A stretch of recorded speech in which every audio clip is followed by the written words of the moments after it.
Emily, we good?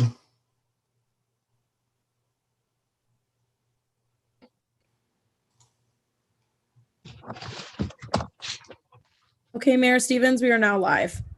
Great. Thank you, everyone, and welcome to this East Lansing City Council meeting on July 13th, 2021. Will the clerk please call the roll, keeping in mind our new rules regarding virtual meetings?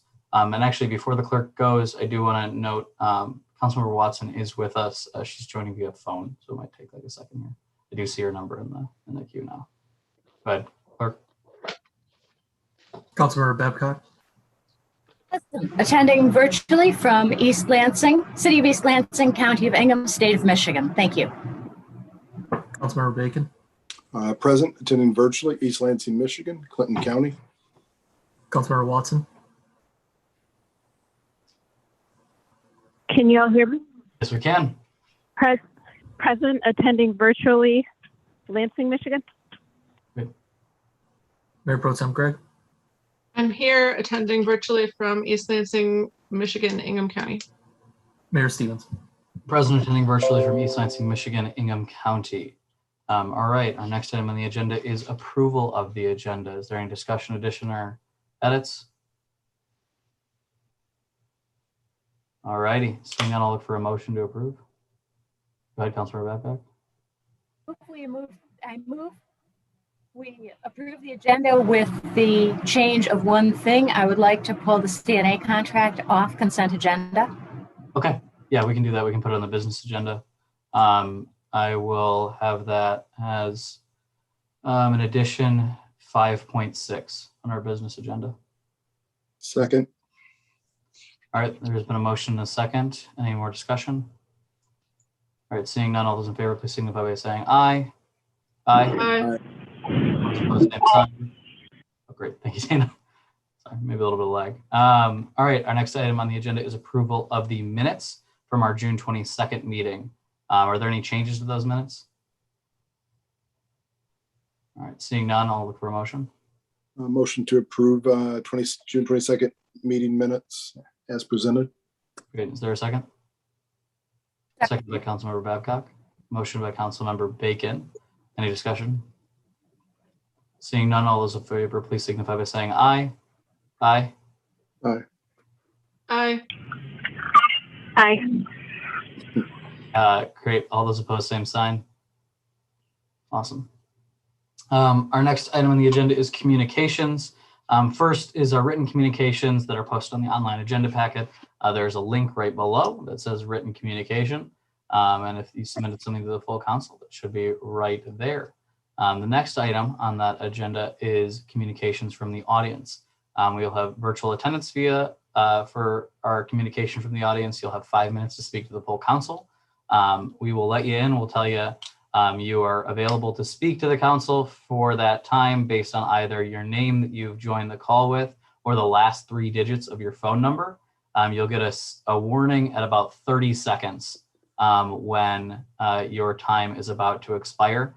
And while I do, there's more than happy to answer questions as we go forward with public comment. I will say, just to keep things moving, because we do have a long agenda tonight, if you do ask questions, I might suggest that council members either answer those if it's a quick answer now, or maybe answer them in their comments, which is the next item on the agenda there, because we might get some repeat questions.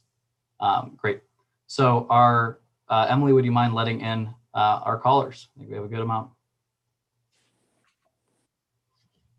Caller with the phone number ending in 217, you are now permitted to address council.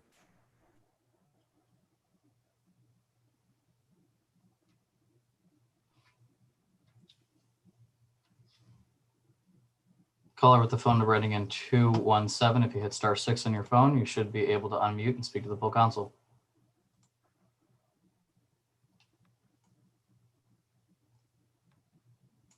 Yep, there you go. Hi, how you guys doing? My name is F.A. Scott Amakpour. I'm sorry, what was that, sir? My name is F.A. Scott Amakpour, calling in.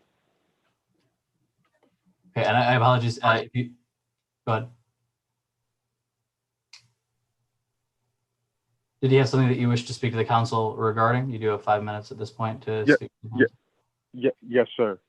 Go ahead. So I was just calling regarding Harper's Restaurant and Brew Pub. Okay. I believe that's on the agenda for later. Yes, it is. You can correct me if I'm wrong. Yes, it is. And so I just wanted to call in and give just in support of that, just regarding the food truck standpoint, and just basically just give a quick little piece about my thoughts on that, if that's cool. Yes, yeah, you have 4 minutes and 15 seconds still, so you can go ahead. Absolutely. Okay, sounds good. So, like I said, I'm F.A. Scott Makpour, I'm an East Lansing resident. I was born and raised here, grew up here. I graduated from East Lansing High School in 2012. Played college football at Ball State from 2012 to 2016. And I've grown up around the Harper's restaurant, that downtown East Lansing area, and I've been able to see how everything's been developing, how the city's grown. Not just the downtown area, but all over the place, even in from that standpoint. Also, I've seen how this summer, and I think even last summer, with having a portion of Albert blocked off for customers or consumers, citizens to, eat outside and, play cornhole and walk their dogs and all that stuff, I feel like it's been pretty vibrant. And so I would like it would be nice for the project that they're proposing to pass. I believe, I think the project would bring more customers to the downtown area and allow businesses all over to benefit, and it'd bring more food, just more diverse food options. Traveling to cities like New York City, Los Angeles, Austin, Texas. And Austin, Texas might be a good example because they're a city that was kind of like a college area, and they've grown quite a bit over the years. And so I think, food trucks, it allows for different opportunities for people that might have business ideas. They might be able to start small. If they don't have the funds to get a brick and mortar place, they can start a food truck and build a business up. And it just allows for more diverse options in a diverse city that's continuing to get even more diverse, like East Lansing. So that's just my, 2 cents for Harper's, and I support what they're trying to do for that area with the food trucks. Right. Thank you very much for calling in. And I appreciate the comparison to New York. As many people say, East Lansing is New York City. Something like that. We're making progress. Yeah, progress. All right. Thank you. All right. Yeah, thank you.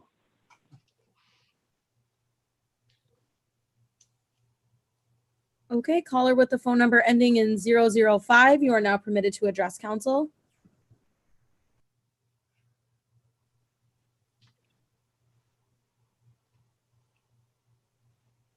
Caller with the phone number ending in 005, if you hit *6 on your phone, you should unmute. You can speak to the council for 5 minutes.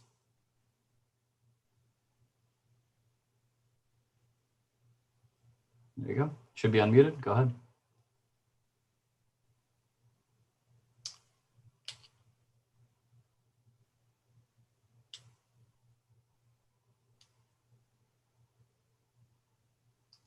One more time, caller with the phone number ending in 005. Oh, see.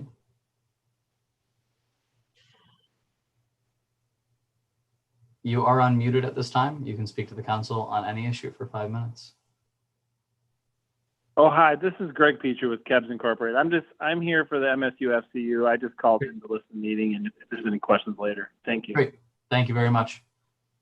And for future reference, and I apologize, I didn't mention this before, if you don't wish to speak or are here for an item that you are specifically tasked with answering questions for, not that you would just want to comment on that item, but are actually here for that item in some, formal way, then you can just say pass. That's okay. Caller with the phone number ending in 196, you are now permitted to address council.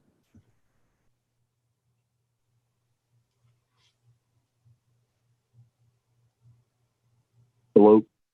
Hello? Penis. Hello? Hello? Yes, we can hear you. Excellent. Penis and vagina. That is all.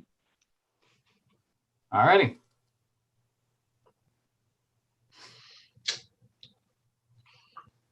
It's been a while since we had one of those. You know what? Honestly, we needed one, right?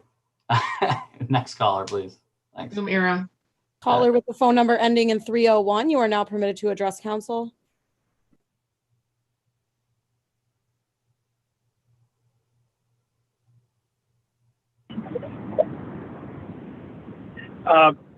This is Walt Widerko with MSUFCU, so I guess I'd say pass. Great. Thank you.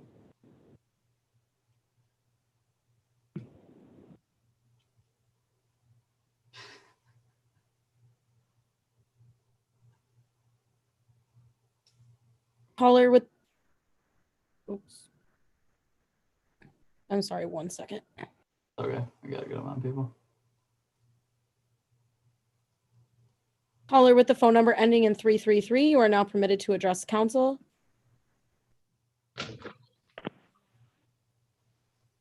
Hello, this is Chris Root. Can you hear me? Yes, we can. Great. I have comments on 2 issues tonight. First, I appreciate very much the thoughtful attention you've already given to the ordinance to establish an oversight commission. I hope you'll be able to move fairly quickly to set up the application and appointment process after you adopt the ordinance so the commission can begin soon. Also, I would appreciate someone explaining why a policy resolution is needed in order to adopt this ordinance. Second, it is a surprise to see that at the same meeting at which you will vote to create an oversight commission, you also are being asked to approve a $110,000 contract called the Agreement for Fair and Impartial Policing Consulting Services between the East Lansing Police Department and the CNA Corporation. I sent you an email on this topic earlier today. It's understandable that the RFP and proposal do not mention the Oversight Commission since they were both written in March. But the council is in a different position now, so I appreciate that you have removed item 3.11 from the consent agenda so you can consider the best way to begin work on the contract, given that you will probably be setting up the Oversight Commission very soon. Let me start by saying that I welcome the analytical work that is planned in this project, including analysis of both traffic stops and use of force. The limited analysis that ELPD and the study committee have done so far on these topics showed that a significant disproportionate number of officer-initiated stops and use of force involved Black people. I hope the consultants will find that the ELPD data are complete and clean enough that they will be able to tell us more about these disparities. As you know, the study committee's report to council included data about policing in East Lansing, as well as a brief discussion of some of the challenges of ELPD's data systems. I hope that CNA will be given this report. Here are my specific concerns about the contract. First, the Oversight Commission should be considered a stakeholder of the CNA project, along with the council, ELPD, and city manager. There is clearly overlap between the subject of the CNA contract and the mandate of the Oversight Commission, and I explain that overlap in the email.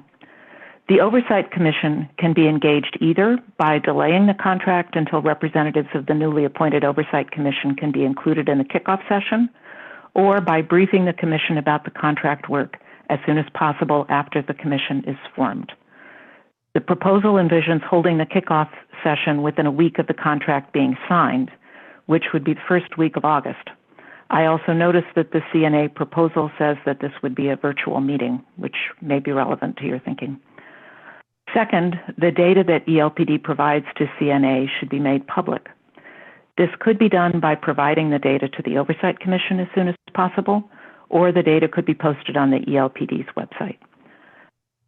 Making ELPD information public does not need to be in the contract since it doesn't involve the CNA.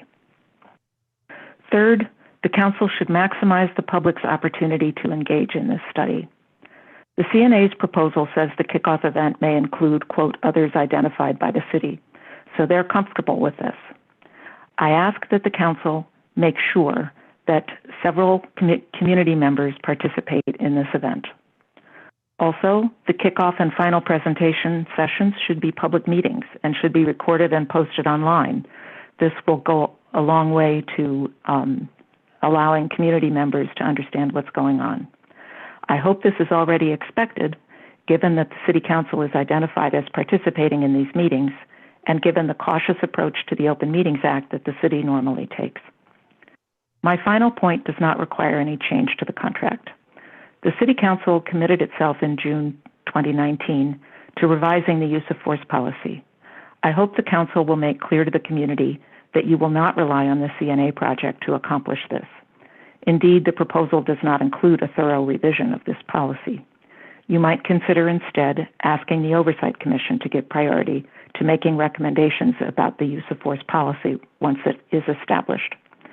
I look forward to your discussion of the contract, and I'm assuming that the parties, right, that the parties that will sign the contract will need to look at the discussion you have this evening to determine whether changes are needed before the contract is signed. Thank you. Thank you. And just one point, I would appreciate our city attorney answering the initial question of why is a policy resolution needed for the Police Oversight Commission during their comments when we go to the city attorney's report. I've made a note to do so. Thank you very much. Appreciate that. All right. Any other? Next caller. Caller with the phone number ending in 853, you are now permitted to address council.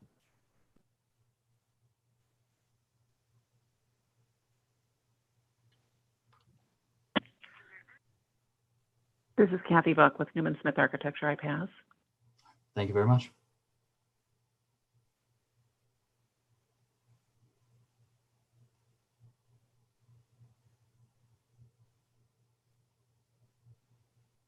Caller with the phone number ending in 418, you are now permitted to address council. Hi, this is Marilyn Fine. I've been a resident of the East Lansing area for over 30 years and actually served on the Housing Commission for a period of time.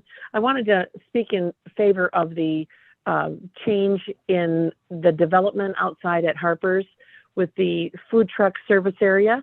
I want to commend, first of all, the city for initially approving that, and commend the council for its innovative ideas and bringing people down and making it a much more diverse community.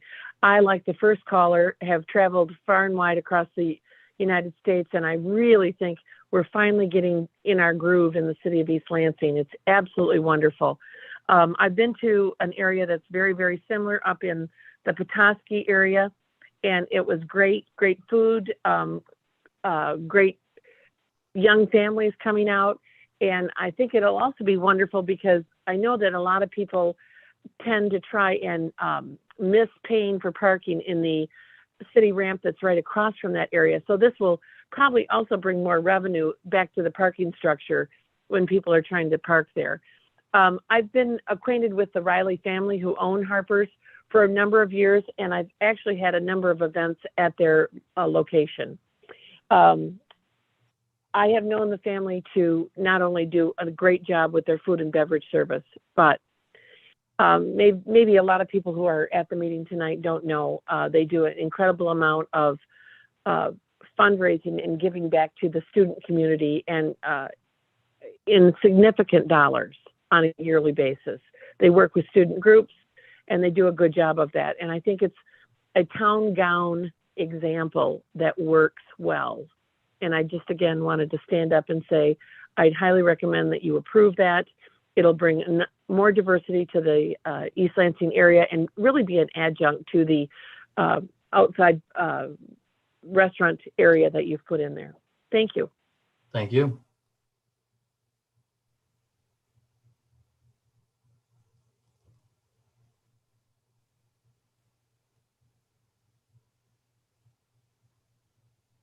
Caller with the phone number ending in 693, you are now permitted to address council.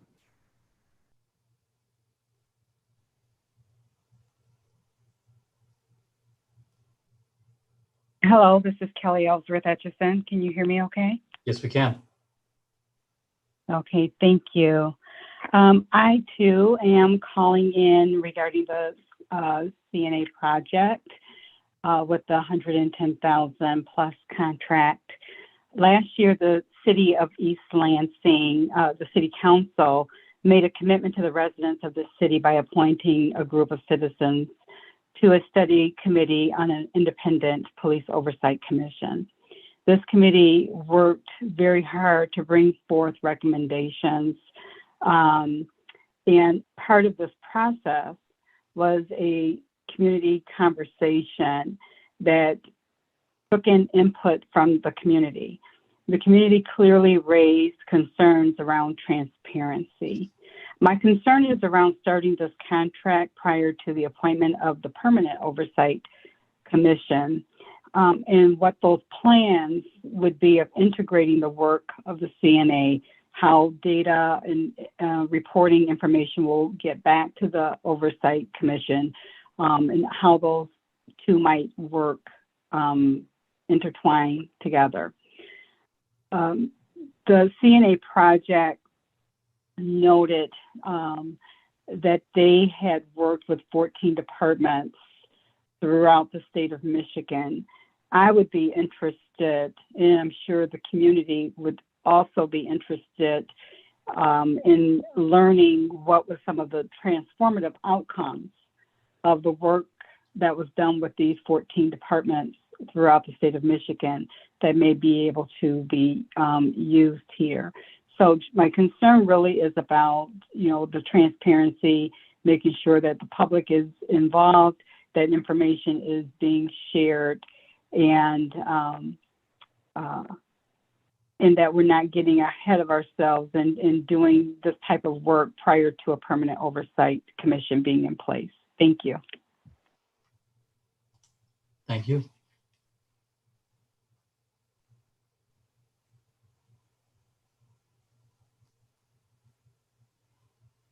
Caller with the phone number ending in 701, you are now permitted to address council.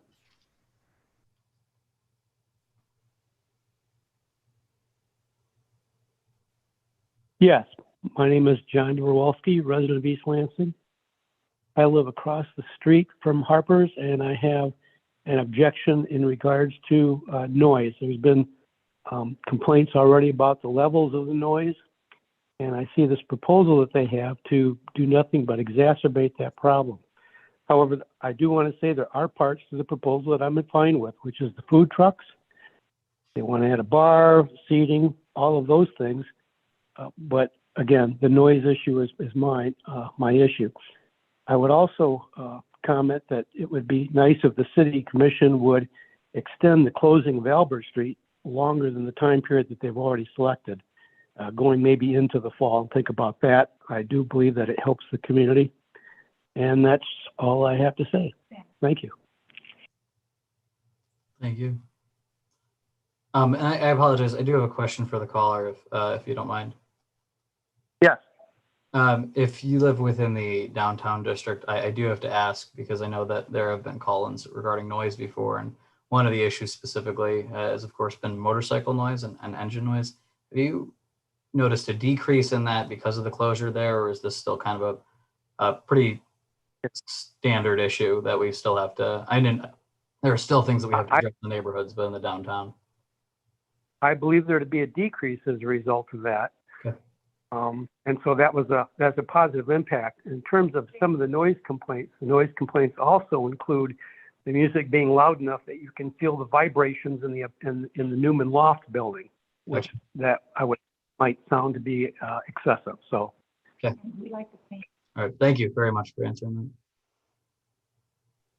Thank you. Caller with the phone number ending in 830, you are now permitted to address council.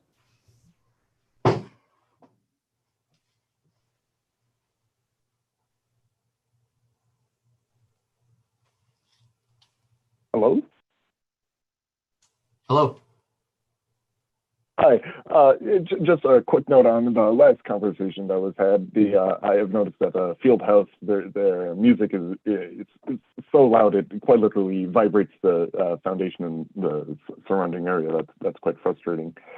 One of the things I wanted to touch on with the downtown area is, quite frankly, I think the road closure is quite nice. I think having that area open is very nice for the public, having all those amenities such as the hammocks, the hopscotch. I'm quite a big fan of the oversized Connect 4. One of the things I was more interested in for the topics for this evening is the funding for I suppose the renovation for the Aquatic Center. I believe it's where did I put it in my notes? I believe it's listed as requiring over close to $400,000 in contracts for repairs. That's quite a large sum of money. And I see that coming from the income tax fund. I'm curious to see from the contracts as to when what the time estimate is for it to be completed, and say if there was a significant issue in its repair, would we have to try to allocate even more funds to continue its restructuring? The other thing I wanted to note is I really hope that money goes towards putting Choco Tacos in their concession stands, because I quite like those, but they never seem to have them. That's all. Thank you. Penis and vagina. Okay. All righty.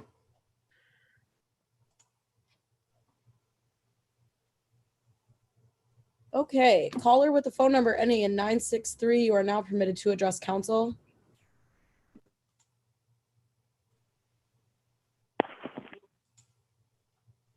Hi, this is Alice Drager. I can't say that East Lansing feels exactly like my hometown of New York yet, but I will say I stayed at the Graduate Hotel last night because we have a mouse infestation and our water is coming out brown because of the water main replacements. And not only does the Graduate Hotel boast being free of mice and having potable water, it is really, really nice. So it's a delightful addition to the city. But I'm calling with regard to the quarterly status litigation report, which I'm very happy to finally see on the agenda. Thank you for pushing for that. It says that the City Council has requested a status report for all lawsuits to which the City of East Lansing is currently a party, and that this report contains that, but it's missing at least 3, and I think maybe several more lawsuits. The opioid lawsuit, which Mr. Middleman is handling, the Country Mill lawsuit, and I'm not sure how that one got left off. It's, I believe, now over $200,000 in legal bills and 4 years dragging on. And then a lawsuit that was brought by a group of citizens, Gallagher et al., which is a sad suit. Their homes were flooded with sewage on a bright and sunny day, and the city at first, as I understand it, acknowledged that it was caused by an error in the system, but later decided to fight these folks and spent tens of thousands of dollars that could have gone to these people, helping them clean up, instead paying lawyers to fight them. And that case has never been resolved. You also see on your report a summary of 2 cases brought by East Lansing Info. East Lansing Info has been in operation for 7 years. We have never moved to sue before, despite a lot of frustration.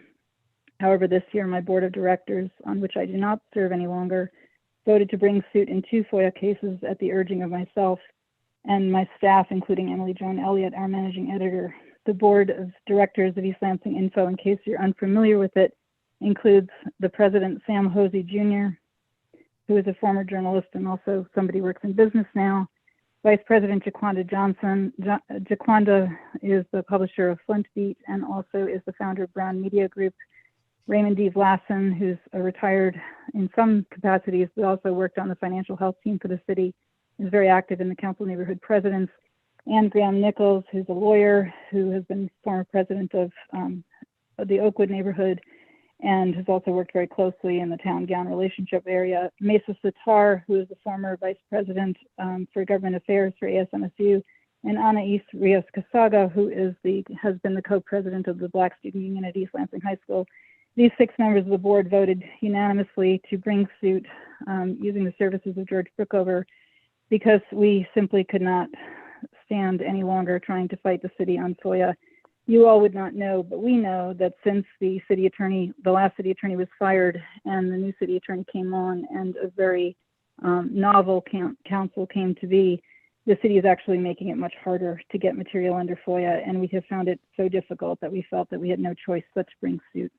In one case, we're trying to find out information about the Marriott Hotel land, which is leased under a deal at $10 per year for 40 years. That lease is coming to an end. We tried to get this information through normal media channels.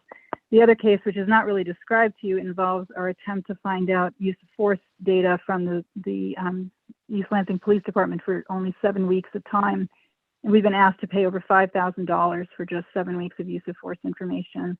In both cases, we've tried to get this material from the city through normal channels. We've been unable to. We've been stymied. We've been rejected.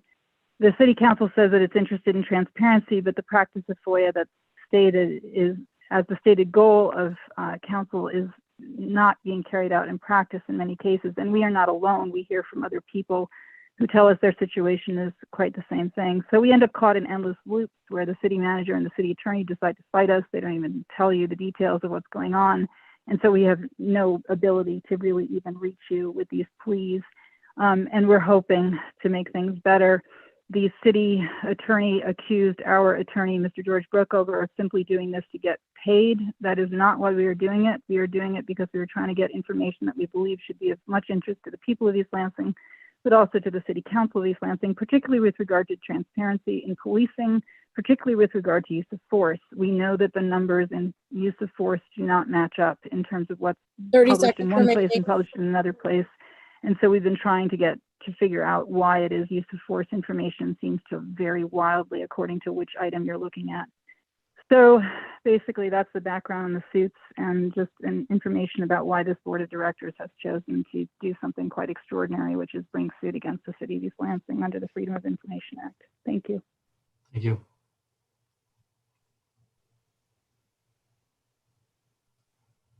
All right. Caller with the phone number ending in 109, you are now permitted to address council.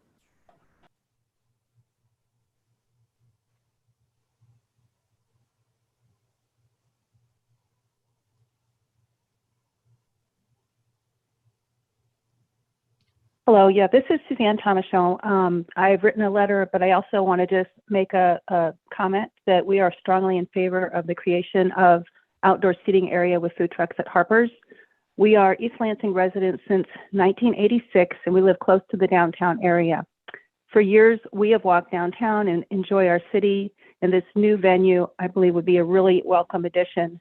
You know, Harper's is a landmark establishment in our downtown, and this is an innovative concept, and we just want you to know we 100% support its development.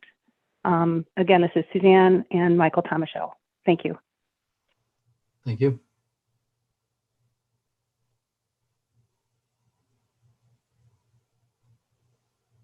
Caller with the phone number ending in 949, you are now permitted to address council.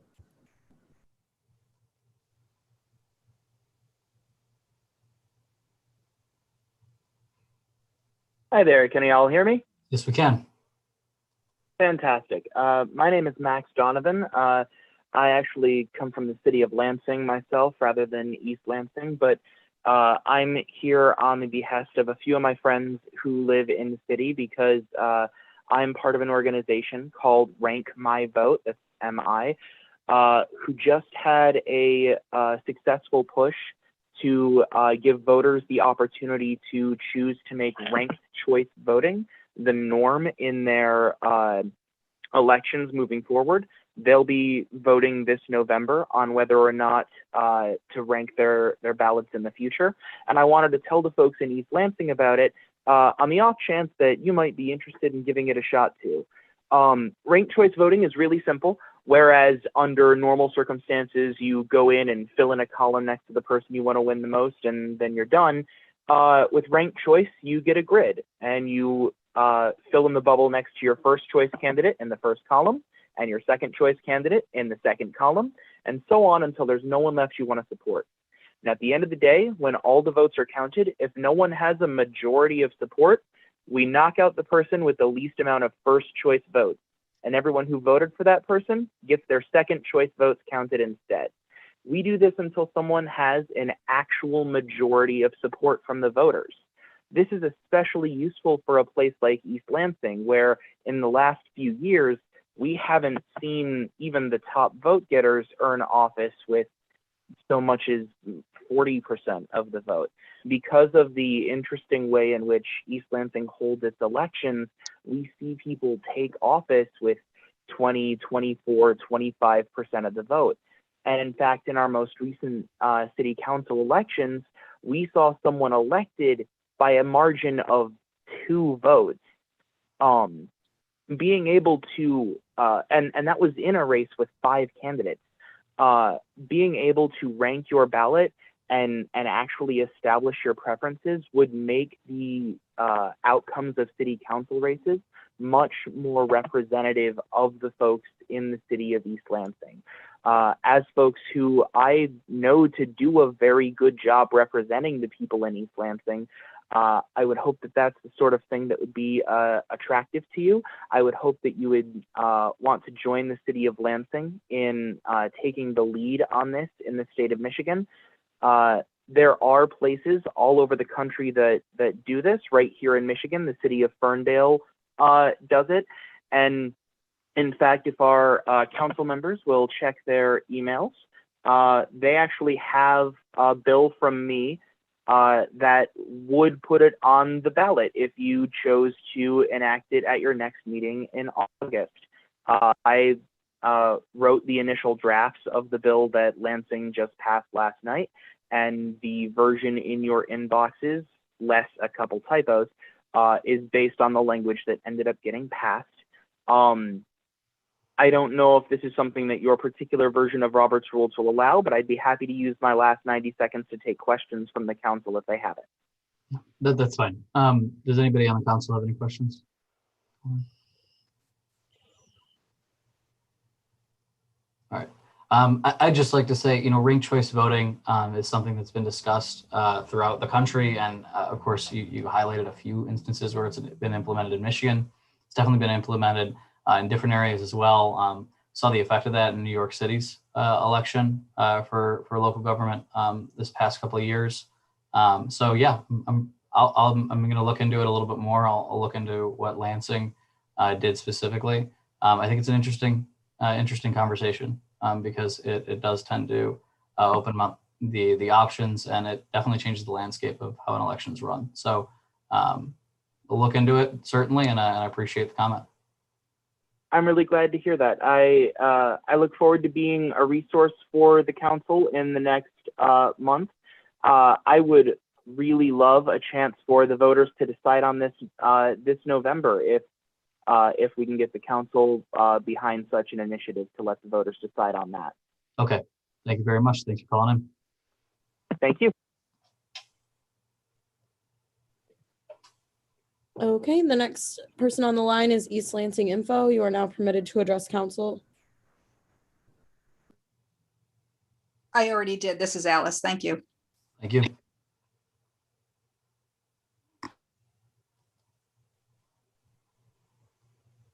Aaron Bowdell, you are now permitted to address council.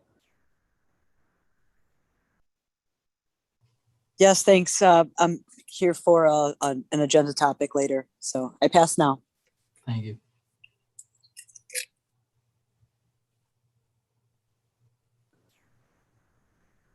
Harper Riley, you are now permitted to address council.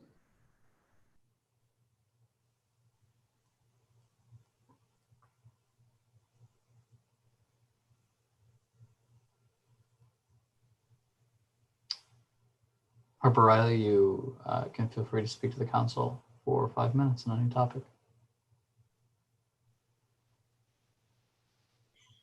I believe they're trying to connect to audio, so give them a minute.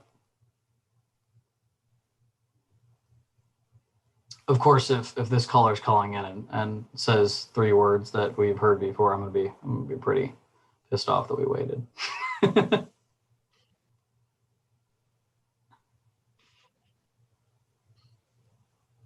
I do believe you are connected to audio. You have 5 minutes to speak to the council.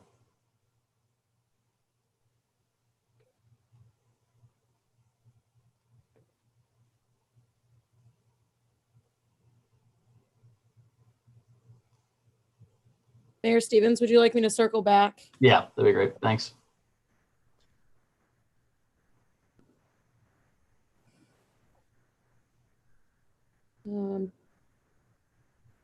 Kathleen Buck, you are now permitted to address council.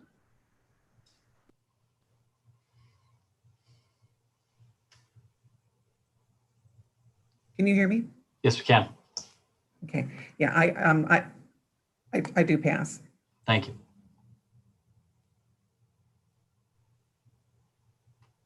Max Donovan, you are now permitted to address council. Oh gosh, that's me, and I've already spoken. Thank you very much, though. Great. Thank you very much.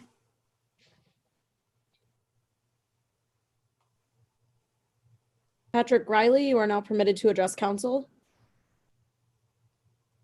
I'd like to pass and talk at the agenda item. And also Harper was having phone difficulties. He is passing until the agenda item. The agenda item is on the business agenda at this point, and so that wouldn't necessarily be subject to public discussions. The only time that we would really have you guys speak if there are specific questions about the applicants. So I would then suggest that you guys speak now. Okay, so can Harper speak and then maybe I'll save. Well, since you're on the call with us, why don't you go first and then we can go back. Okay, sorry guys, this is Harper speaking. I was having difficulties with my phone chiming on the audio, but I guess I just wanted to touch on a couple of additions that I did not include in the proposal, new ideas that would help create some more vibrance in the space and maybe some optimism in the plan. And that was the inclusion of pop-up artists being able to set up a table inside of our lot. And we could have 2 of them at a time. We could make enough space for it. And one's local, like Natalie Hudson. She makes fine art and jewelry and things like that.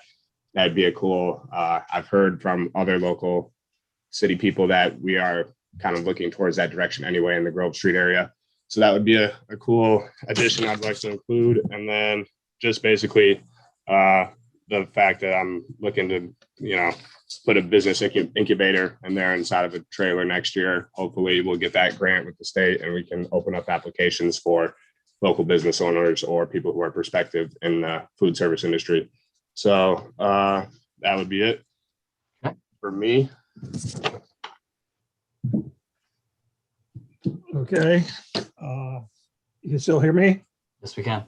Okay. I only have a couple of things in regard to Harper's proposal. And I mean that Harper, my son, not Harper, the business. One was I noticed in the staff report about we'd be required to get a entertainment license. And I hope that I just wanted to comment that we've paid the city $375,250 over the last 20 years for our entertainment licenses. I certainly hope we still have one and that no additional entertainment license would be required other than the ones we pay for every year, and that the city has so graciously abated during the pandemic. Because that's a significant amount of money, and I don't think we need another entertainment license on our property.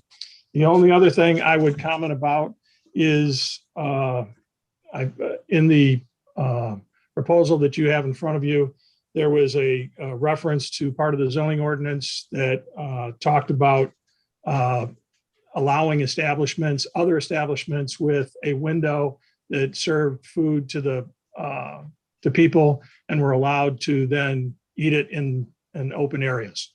The staff report said that it didn't say food trucks, and I have to point out that it didn't say anything else. So if it meant to be some other type of entity, it would have been stated as whatever this other entity is or establishment would be. Therefore, I believe that the description was to encompass a number of entities or establishments. And it also says it's never been used for that. But I believe every single element of the zoning ordinance has had a first use, meaning someone used the ordinance for the first time, whatever aspect of that was. And the aspect of this ordinance generally fits food trucks or food trailers. And so I think that gives the opportunity to the council to allow the use of food trucks based upon how they want them allocated. Other than that, we're open to any questions you may have right now from anything that was inside the staff report and the documents you received. Thank you very much. Councilmember Watson, go ahead. Thank you. I have a Harper question for Harper. Yep, right here. In the winter time, what's going to be happening? Like, what would I see in the winter time? The ideal would be to keep it closed during the winter time. And, you know, it's possible that on the fringe months, like October, where you're still kind of in that middle ground, we could, if it's, I guess, weather dependent, and if people were still willing to weather the quote storm and sit out there and still enjoy it, that would be obviously great for all parties involved. But if not, then we would have it closed for most of the winter. Let me add to that, Dana. We were during the pandemic, we were lucky to have usage of our deck during the winter time throughout the entire period of time of the winter. I don't think that's necessarily going to be the case now, since people can actually go inside and be warm. But it's basically a weather dependent area. All right. And my last question is just, I saw some mentions of this being temporary through March of 2022. So is that what's going on? Or are we, talking about something different? Something like Dana, I'd like to take this one. Before we ever applied for the temporary outdoor permit for this area, I went to Tom Fehrenbach and asked him for his recommendation and advice with regard to this area. I said, this is what we want to do immediately because we want to catch the season. Should we use the temporary authorization to do so?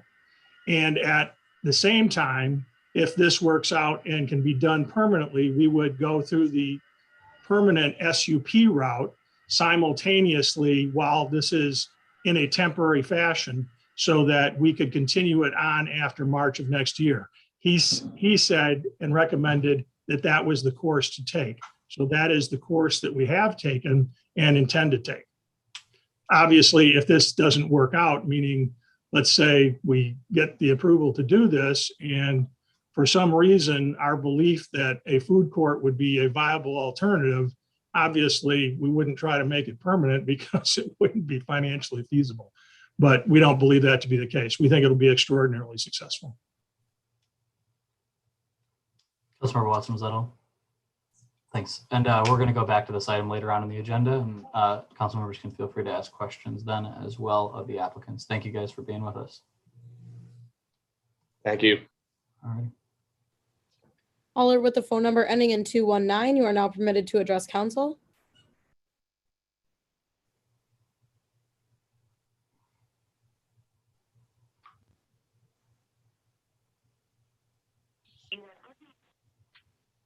Hello, this is Trisha Walburn, and I live at Newman Loft.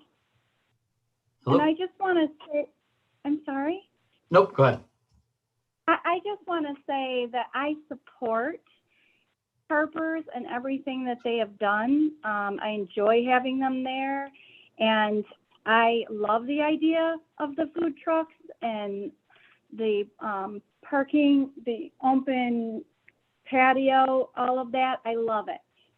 So I just want to show support. Thank you very much. Appreciate that.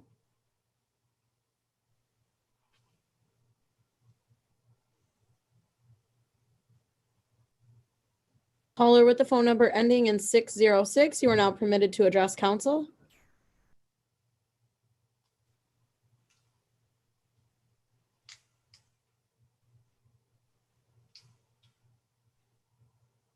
Caller with the phone number ending in 606, you are able, there you go, you're unmuted.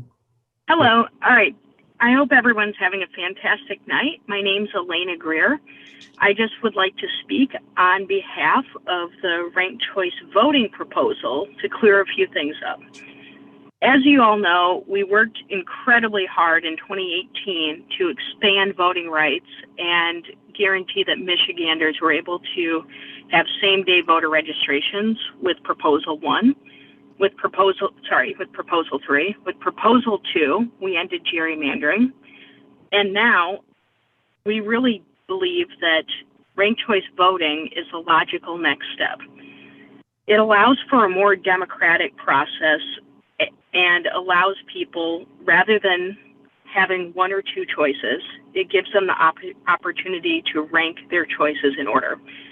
And since East Lansing has a very educated voter demographic and also candidate demographic, it allows voters to feel confident in who they're supporting, specifically since they're able to support someone by saying, all right, this person, candidate A is my first choice, candidate B is my second choice, and candidate C is my third choice.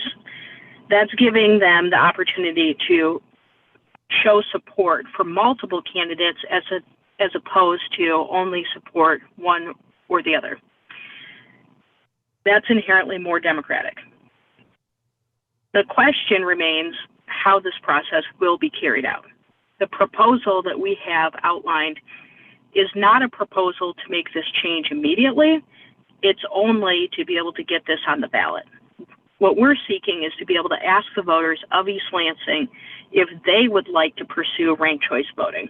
That's when the charter would change. That's when those changes would be made. So the only thing that our proposal is doing is getting this as an option for the voters in November, and if approved, then it would take effect.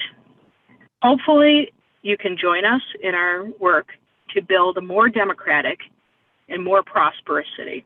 I think that, as we all know, with voter suppression and everything else going on right now across the country, the more democratic a system we can engage, the happier the residents, people feel more heard, and they'll also be able to feel like their vote truly matters.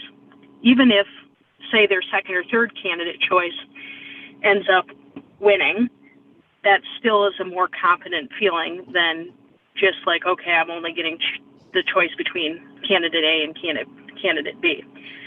Obviously, there are some concerns, especially after New York, but many of the issues that they had in New York were due to the size. Our demographic and our city size makes us an ideal candidate for ranked choice voting, since we don't have millions of people voting in this process. Since we only on average have a few thousand voters, it's small enough in scale to work incredibly efficiently and give more power to the people. And the good news is you're more likely to elect a diverse range of candidates and have more participation through this process. And I think that's something we can all agree on. Thank you. Thank you very much. Apologies.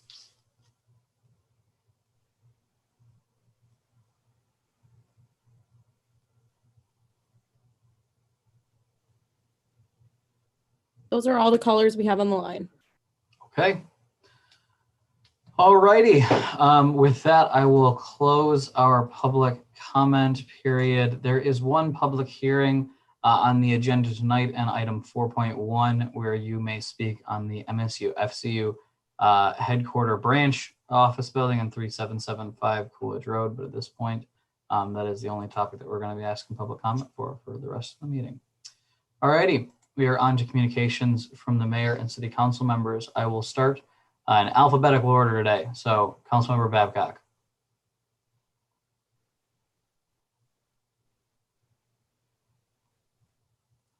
I apologize, we can't hear you. Oh, there you are. Feel happy to live in East Lansing thoughts this week. I was able to take an art class at the Broad Art Lab. And if anyone has the chance to do that, I highly recommend it. I'm not sure I created art, but I had a pretty good time and met some neat people, and it's just fascinating. This particular class was about seeds and pottery, and it tied into the current exhibit at the Broad, which is closing on, I believe, the 17th, so get there soon. It's about seeds of resistance and how seeds survive throughout the eras. Again, if you get the chance, I highly recommend it. It's sort of, at my level, it's arts and crafts for adults. At others, I'm sure it's actual art, but you never know until you try. Another recent development was Peter Dewan, who has done just about everything you could do for the city of East Lansing as a volunteer. Stepped down from the DDA last week. I believe he was forced to step down because he had served so long. And although he's probably cringing as I say this, I am a big fan of Mr. Dewan's. Sorry, Peter. But he has brought a lot of thoughtfulness. He's brought hard work. He has always acted in the best interest of the city of East Lansing. We may not agree on particular issues, but you cannot doubt his dedication and his commitment, and I thank him for the many years and a lot of hard work. That's all. Thank you. Thank you. Councilmember Bacon. Just want to say congratulations to the groundbreaking today for MSUFCU. I'm going to reserve most of that comment for the mayor. I'm sure he's got a mouthful, so I'll leave that one in there. I do want to draw attention to ELPD's PAL Field Day. I was talking to Officer Park and some other individuals, and this is just really cool. There's going to be a field day event at this Tuesday, July 20th, 6 to 7:30 p.m. East Lansing High School on the football field and around the stadium, working with kids and individuals, doing, and it's kind of measured towards 4th, 5th, 6th graders, but all are welcome. Siblings are welcome to participate. There's going to be field events, activities, kind of fun stuff around the stadium, the stuff that a lot of the kids missed during the school year. Based on COVID, they're trying to do kind of a catch-up event here. It's on ELPD's social media, but I wanted to kind of amplify this because I think it's really cool. Obstacle courses, just basic field day type events that I always loved as a kid, and anything that's outdoors. So all kids welcome. Come on out. Once again, Tuesday, July 20th, 6 p.m. to 7:30 p.m. with ELPD PAL. And bring your kids out, participate, have fun. Hopefully weather cooperates. And we'll go forward from there. And I think that's all I've got in reminders. Thank you. Thank you. Mayor Pro Tem Gregg. Thanks. I wanted to echo Councilmember Babcock's congratulations to Mr. Dewan on his long service. I actually was listening in on his last meeting, but I was on the Michigan Flyer. And so rather than subject my fellow passengers to my sincere appreciation of him, I decided I would reserve it till later, and this seems like a good time. So much appreciation. I think he was term limited out of the DDA, but that is not the first long-term appointment he has held within the city of East Lansing. He really does have a lot of influence through his dedicated volunteer service.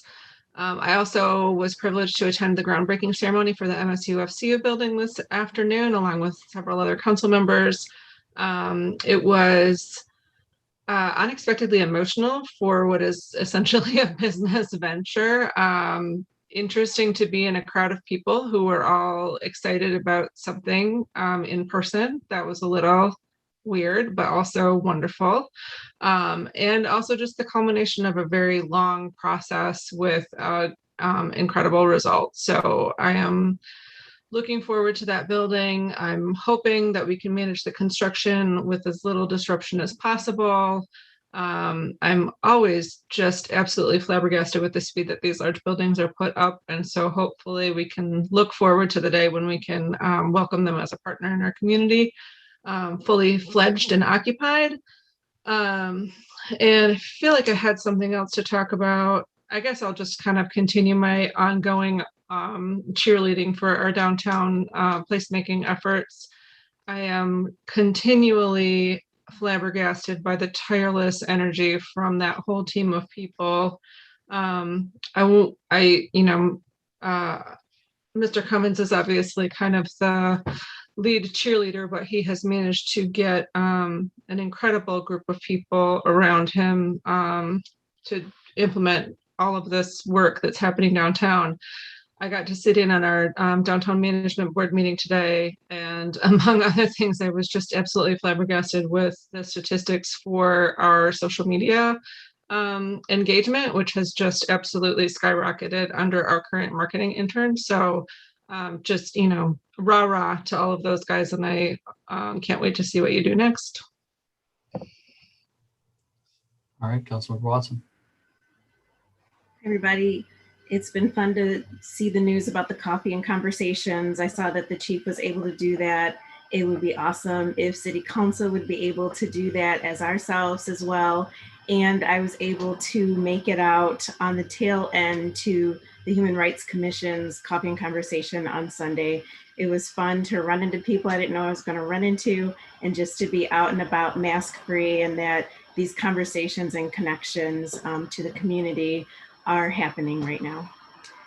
I didn't pick a good day due to, I feel, the caller who called in inappropriately to advocate for this, but I wasn't sure if we got any feedback, if people will be able to call in once we return to doing our work in person, because we've talked about how much that's increased and how more people have called in. And so it's nice that our community can connect with us and not have to always get in their cars. And so just wanted to advocate for that option. I mean, I've been in meetings before where people have called in, and so I see it as simple, but just wanted to put that out there.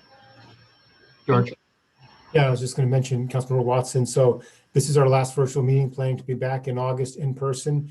Obviously, we've heard from council that you want to maintain the call-in option. So staff has come up with solutions for that. I think it's going to hopefully be workable. It's not going to be with a video option, obviously, but the person will be able to call here and you'll be able to hear that person speaking. So that's the plan at this point. And obviously this is new for us, but we're doing our best to make sure that happens in August. Thank you. That's awesome. Thank you.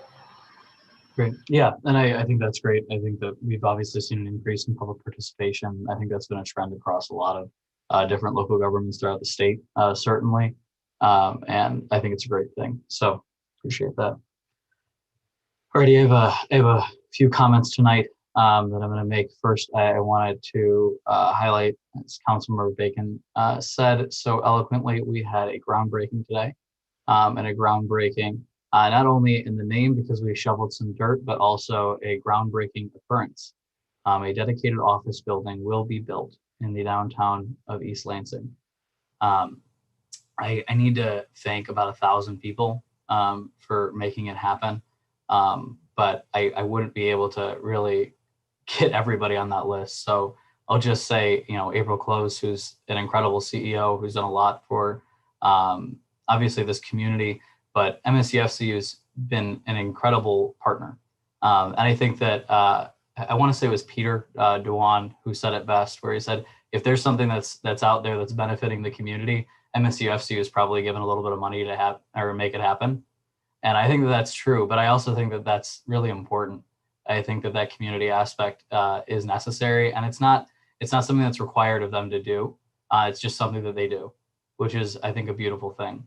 I want to thank George Lahanis, our city manager, and his team as well, Tom Fehrenbach, Dave Haywood, who is not with us now, but who certainly did a lot of work behind the scenes before, Tim Dempsey and other folks.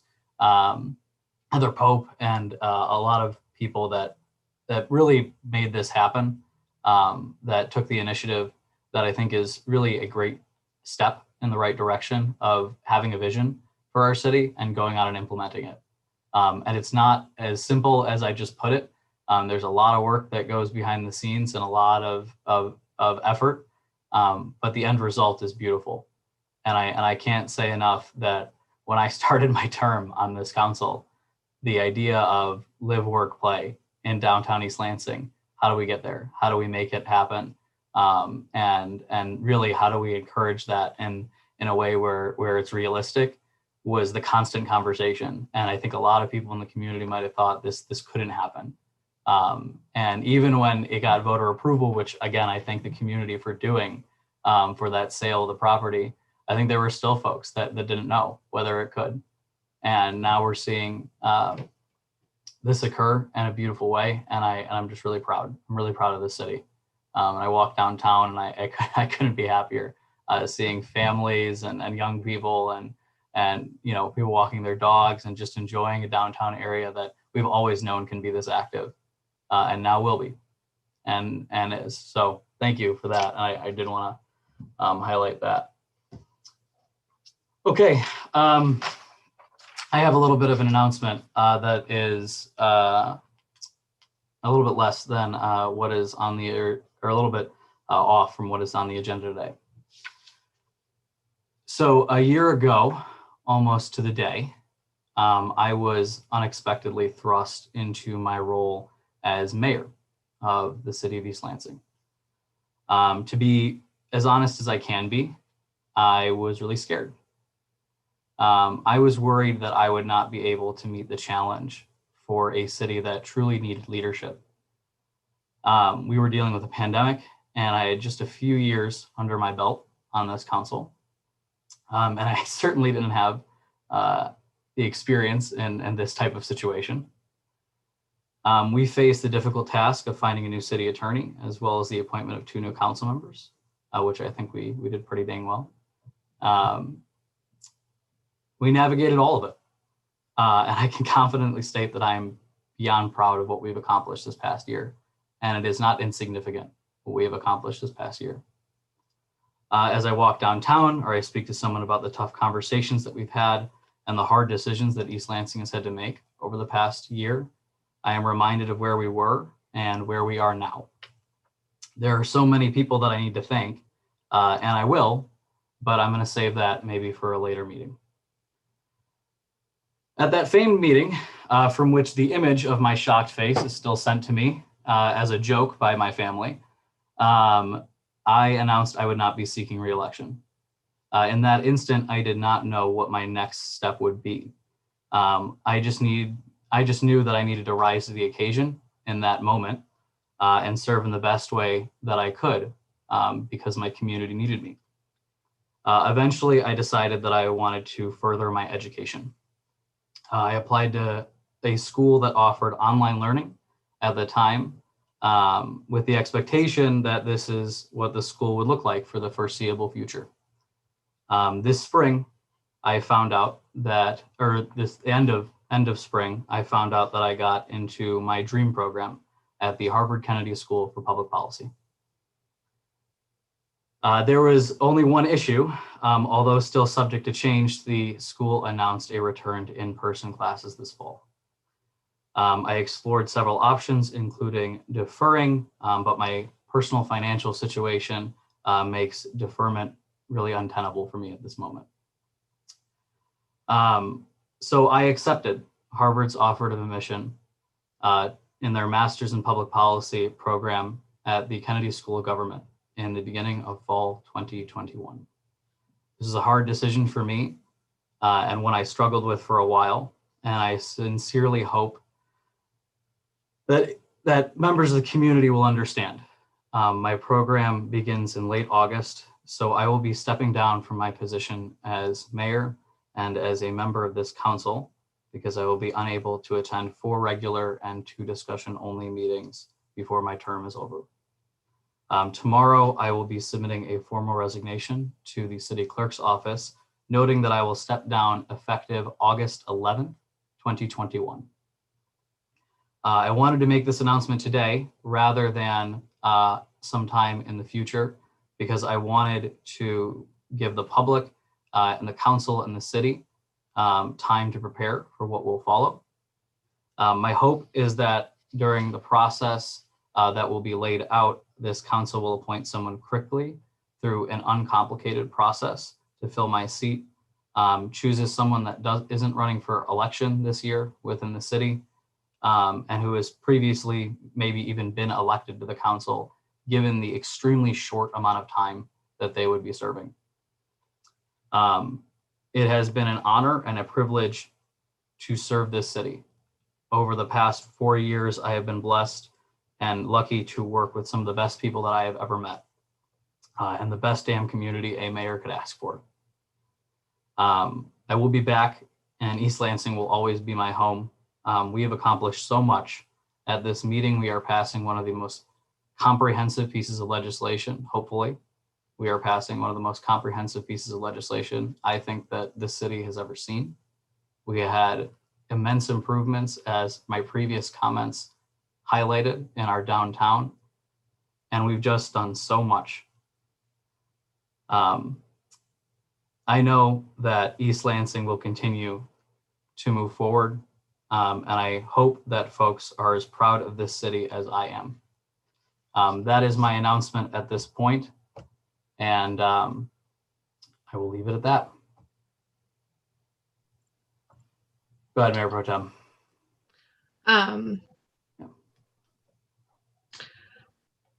I think it's appropriate to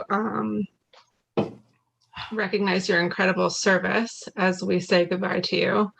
I was obviously at that meeting when you were momentously thrust into your current role. And I think we were all a little staggered, a little shaken. And it was very impressive the way that you immediately grew into your new title without a long period of onboarding there. And I think that you have done an incredible job serving this city, and I've been very privileged to serve with you. You might recall that I threatened you with bodily harm if you ever quit, and put me in the same situation. So I'll be meeting you out behind City Hall for fisticuffs, but I am incredibly proud of you. If that doesn't sound too, I don't know, anyway, too diminutive, but I think, you know, on top of everything that you've done for East Lansing and for this council, you're going to go on to do incredible things in this new program and this new growth period that you've taken on. I don't want to detract from your announcement by getting into the nitty-gritty of how we replace you. But I do have a question for our city attorney if this would be an appropriate time to do that. I guess anticipating my role after Mr. Stevens leaves, I'm interested in getting that vacant seat filled as efficiently as possible. And I think my hopes for who might serve as our interim, you know, 6 meetings isn't a lot of meetings, but we also accomplish a lot of business in that time. And so I would want to make sure that whoever stepped into that temporary role was somebody who had the experience to kind of hit the ground running, so to speak. And so I think exactly as Aaron just said, the preference would be somebody that has a lot of experience within the city already. And I'd like to get that done as efficiently as possible. So is it, are we allowed to accept applications for that vacancy before he has actually vacated it? Or do we have to wait until after his resignation is effective? No, there's nothing in the charter that prohibits you from starting that process. It's really an administrative process to solicit applications. So under Section 3.6, you have a deadline. You must fill it within 30 days after the vacancy occurs. So you have an end date on when that vacancy has to be filled. But I see no reason why city staff could not put together an application and do whatever they're going to do to put that out there, post it on the city's website, and take other steps to begin soliciting applicants. Okay. I guess my question would be, I wish I wish I'd had the forethought to look at it, but we did have, prepare an application for that position fairly recently. And my hope would be that we could essentially use the same one that we used last summer, unless there's something in there that is more specific to that situation. So I guess I would hope, is there a way to, George, can we have staff look at that and see if we can just update that previous application? Yeah, we certainly can. And we can also post it, as soon as possible with the plan of getting applications back before the next council meeting, because obviously that's it sounds like the mayor, that's the last one you'll be serving in, is the August 10th meeting you would be here for and serving as mayor. And then August 11th would be your resignation date, correct? so we could get applications by that date or before that date. And then if council prefers to set a special meeting directly after that for that purpose of selecting a council member, because we wouldn't have another meeting until September, which obviously, I don't know if you want to wait that long, that's quite a stretch. So you could set another meeting for right after that, just for the purpose of selecting a new member. That would be my personal preference, is to get it taken care of well before September, just because there's a fair amount of orientation involved. Even if it's somebody that's got a lot of experience, they're going to have to get up to speed on whatever current projects we have that we would be covering in those months. So they might want to spend some time with staff and certainly with you. So if that's possible, again, I feel like I'm just railroading you out the door, Aaron, and that's absolutely not my not my intention. The truth, I mean, the reason why I wanted to say this now rather than later was so there could be a this conversation could happen, in public. Yeah. And that way, there's no confusion about it, and it's an easy transition. So I'm more than happy to be railroaded out. It's all good. Okay, well, we do have to learn how to do without you. So, so unfortunately, you're still here and you have a front row seat to like how we're trying to replace you. But yeah, my preference would be, if Aaron's going to make his resignation effective essentially right after the next meeting, if we had applications on file and we were able to have a special meeting. Am I recalling correctly that we only have one council meeting scheduled in August? Yeah, August 10th is the date, so you could meet later that week or the following week. Of course, it depends on council's availability. So there's only 4 members. Okay, maybe we could send out kind of a poll to the council members and find out if either maybe that, I don't know, I don't like to have council meetings on Fridays. I still like to pretend that we get weekends. Maybe Thursday, or like Tuesdays are normal meetings. So my guess is that people might actually just still have their schedules cleared for Tuesdays, and see if we can get one of those dates. We would be able to have all 4 council members present. Yep, I can do that. And then if it's council's preference, after hearing people's availability, just set a special meeting. Yeah. This is selecting a council replacement for that date, because I can do that under the charter. Of course, I'm hearing council's direction at this point. If that's what you'd like, I can do that after polling council's availability and just set the meeting. That would be my preference. I'll let other people chime in. Councilor Bacon. Yeah, what is it not functional to just follow up the following day and have a special meeting with one item around the selection process? If we, you're talking about like the 12th? The Tuesday, the following day. Yeah. Wednesday? I think that would be a Thursday. Would that be? Yeah, I think because. Oh, right. Wait. 11th would be the day of his resignation. Would you have it the same day, or would you want to do it the next day? I don't know. Maybe the following. I just try to keep it while everything's kind of keep things in order. Yep. I feel the same way now. Sorry, Aaron. I'm not trying to rush you out. Now that I'm saying it out loud, it does sound really bad. But yeah, one just advantage keep of that, that. we know council members are in town, hopefully, for the 12th, perhaps, if council members are available. Mm-hmm. I don't think I'm available that Thursday, but I have to check my calendar. And if it's in the evening, I don't think I'm going to be available. Okay. So maybe, Councilmember Watson, would you be available that Tuesday, the following Tuesday? The 17th? Yeah, the 7th, yeah. Yes, I guess because we kind of generally keep our Tuesday nights vacant. That might be the best chance to get us all in one room. In person, that's going to be weird. Oh, yeah. Councilmember Babcock. Sorry. Lisa, your mic's taking a little while to catch on. Sorry. No. Yeah. 17th? Yeah. Or anything later the week of the 10th works for me. Thank you. Wonderful.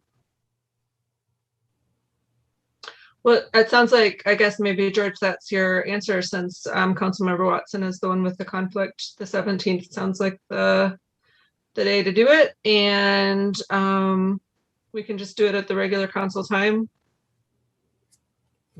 So one caveat is I'll have to check with, because we're back in person, video professionals and Oh, right. and our location to make sure it's available, but we should be able to make that happen. I'll just put that as the one caveat. Thank you. Sounds, well, I won't say sounds good, because it doesn't sound good, Aaron. But I am excited for you. It's a pretty incredible opportunity. And you'll definitely be going in with more experience than anybody else in the program. So who knows? But I do appreciate the kind words, and I do not feel like I'm being pushed out the door. The point of me making this announcement now rather than later was just to make sure that that this exact conversation happened, and that happened pretty quick, actually. I thought that we were going to put that item to agenda, maybe talk about it more, so that's all good. Go ahead, Councilmember Bacon. Yeah, you're definitely going into this program like the older person who goes back to school and does all the homework and annoys the young people, but you're only 25, so that's pretty amazing. But no, congratulations. You're a born leader. You're born to do this stuff. And that's, being around sports, you remind me a lot of athletes and people who are just born to lead people. You got great instincts, and, but you make up for, in youth with great instincts, and just continue on this path. And I'm just really proud of you. So keep going. Thank you. That's the first time I've ever been compared to an athlete, so I appreciate it. You're political athlete. Yeah. Yes. Go. All right. Since I took over comments and made this about me for a second, I will move on to the city manager's report. Go ahead, Mr. Lana. Thank you, Mayor. Just a quick congratulations as a career-long government person. Obviously, what a prestigious opportunity for you, well-deserved, and I think you'll do great things. So congratulations. I'll get to say my thanks for working with you next month, but just that's off the top of my head there. I also want to say a big thank you to MSUFCU for their great vision in coming downtown East Lansing with a building. I think it really is going to be a tremendous thing for our downtown for the future and diversifying the downtown. I think that they have been such a great organization to have in East Lansing, obviously with their large campus to the north, but coming downtown really, I think, shows a lot of faith in the direction of the downtown, a lot of faith in East Lansing, and the sort of notion that they're pulling talent from Michigan State University. And it just says a lot of great things for the community. So thanks to MSUFCU and their CEO, April Klobus, for their leadership.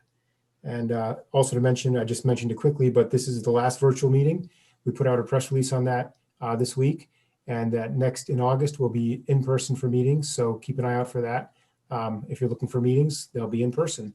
Of course, Planning Commission and City Council will be televised as usual. So you'll be able to see that streaming and on TV as well. That's all I have. Thank you, Mayor. Thank you very much, sir. Thank you for the kind words. All right, our city attorney's report. Thank you, Mr. Mayor, and I'll echo all the congratulations. It's a tremendous honor. But I appreciate the opportunity to address council. I want to talk about two things. The first is the litigation update that we provided, and the second will be the policy resolution question that was raised during public comment. Thanks.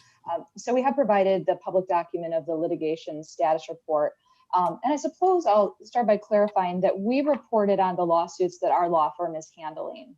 So for lawsuits that other law firms are handling, those are not included in here because we're not handling them. So I don't have a status update for you on those. I suspect that your attorneys in those cases will update you. That would include the opioid litigation and the related bankruptcy case of, I think it's Purdue Pharma. That would include Country Mill, which I believe Plunkett Cooney represents the city in that matter. And there was one other lawsuit mentioned in public comment that I'm not familiar with and believe that Insurance Council is likely handling. But with that stated, we have provided an update on the various civil lawsuits, which includes the HEOS class action lawsuit, 3 FOIA lawsuits, 2 of which were filed by East Lansing Info, 1 filed by Mike Nichols, and the Shoemaker litigation, which is in the Michigan Supreme Court. So that one arose before we were here, and we've handled the appeals part of that. We've also reported on 11 pending Michigan Tax Tribunal cases, and I'll note that we received 2 new property tax tribunal petitions today, filed by Rite Aid for 2 different locations in the city. So we will be handling those as well. And we're happy to provide this report, always happy to provide any information with whatever frequency council requests. With respect to the policy resolutions, I'm really glad that was asked actually, so that I can explain that a bit. A resolution is essentially a written motion. Most of our city and other municipal clients adopt ordinances by resolution. It's what we would consider to be a best practice for a few reasons. It helps create a record when you adopt an ordinance. It sets forth the background, what happened to bring this ordinance to the city. It explains when that ordinance was introduced to council, when it was first read before council, and it makes clear when it was adopted and directs the publication of that ordinance. And those records can be helpful if somebody only has a copy of the ordinance later. They may not have all of that information. So if there's a resolution that adopted it and that's in the city's records, that explains, okay, this is when it was first introduced to council, this is when it was approved, this was the publication timeline. So it helps, I think, achieve the city's goals of good record keeping and transparency to do that. So it's a best practice that we followed for most of our municipal clients for many years. It doesn't add new substance to the ordinances. It just outlines the background of why the city council is adopting the ordinance, or at least, you know, what the background is that has brought it to council. And that's all I have, but I'm happy to answer any questions. Thank you very much. Appreciate that. Any questions for our attorneys? Great. Thank you. I appreciate you answering the question from the caller. It's very helpful. Sure thing. All righty. We are on to our consent agenda, and then after that, folks remind me, I think we're going to do a quick break before we continue on to our business and public hearings. Go ahead, Mr. Lahanas. Thank you, Mayor. We have the following items in the consent agenda for council's consideration. Item 3.1, approve the following appointments or reappointments to boards or commissions. A, Jeffrey Friedel to the Building Board of Appeals for a partial term ending December 31st, 2022. B, Dan Bowles to the Building Board of Appeals for a partial term ending December 31st, 2022. C, James Kroom to the Downtown Development Authority and Brownfield Redevelopment Authority for a full term ending June 30th, 2025. Item 3.2, approve resolution 2021-11, a resolution authorizing the issuance of sewage disposal system revenue bonds, series 2021 junior lien, for the construction of the clarifier and aeration improvements project at the Water Resource Recovery Facility. Item 3.3, approve policy resolution 2021-12, a resolution to amend the budget of the City of East Lansing to authorize free parking on Juneteenth. 3.4, approve a lease agreement between the City of East Lansing and Margaret F. Metzger as trustee under revocable trust agreement of Margaret F. Metzger, dated June 11, 1986, and Fabian Enterprises, LLC, to allow the city to continue to utilize parking lot 11 as part of the municipal parking system. Item 3.5, approve a parking lease agreement with GMI Leasee LLC, 100 Grand River LLC, and 341 Evergreen LLC to provide parking for the Graduate Hotel as anticipated in the development agreement for the Park District redevelopment project. Item 3.6, approve amendment number 3 to Ingham County Trails and Parks Millage Project Agreement TR-033 Northern Tier Trail Connection through White Park to extend the terms of the agreement to December 31st, 2023. The purpose of the extension is to allow for pedestrian crossing improvements to be implemented at the Lake Lansing Road Tower Avenue intersection. Item 3.7, approve amendment number 5 to the Northern Tier Trail Repairs Project Agreement with Ingham County, extending the terms of the agreement to December 31st, 2021. The purpose of this amendment is to allow additional time to complete the relocation of a portion of the Northern Tier Trail. Item 3.8, approve a contract in the amount of $25,449.50 with Water Management Specialists Incorporated to remove the sand play area and upgrade it to an all-grass recreation area at the East Lansing Family Aquatic Center, and authorize the city manager to sign.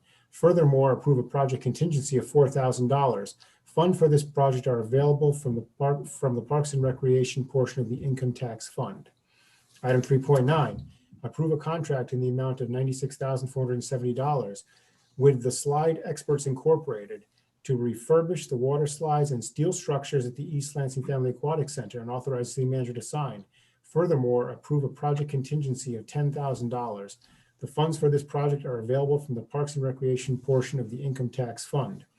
Item 3.10, approve a contract in the amount of $262,203 with Ram Construction Services of Michigan Incorporated for structural repairs to the East Lansing Family Aquatic Center swim pool shell and authorize the city manager to sign. Furthermore, approve a project contingency of $25,000. Funds for this project are available from the Parks and Recreation portion of the income tax fund. Item 3.11 was moved to the business agenda.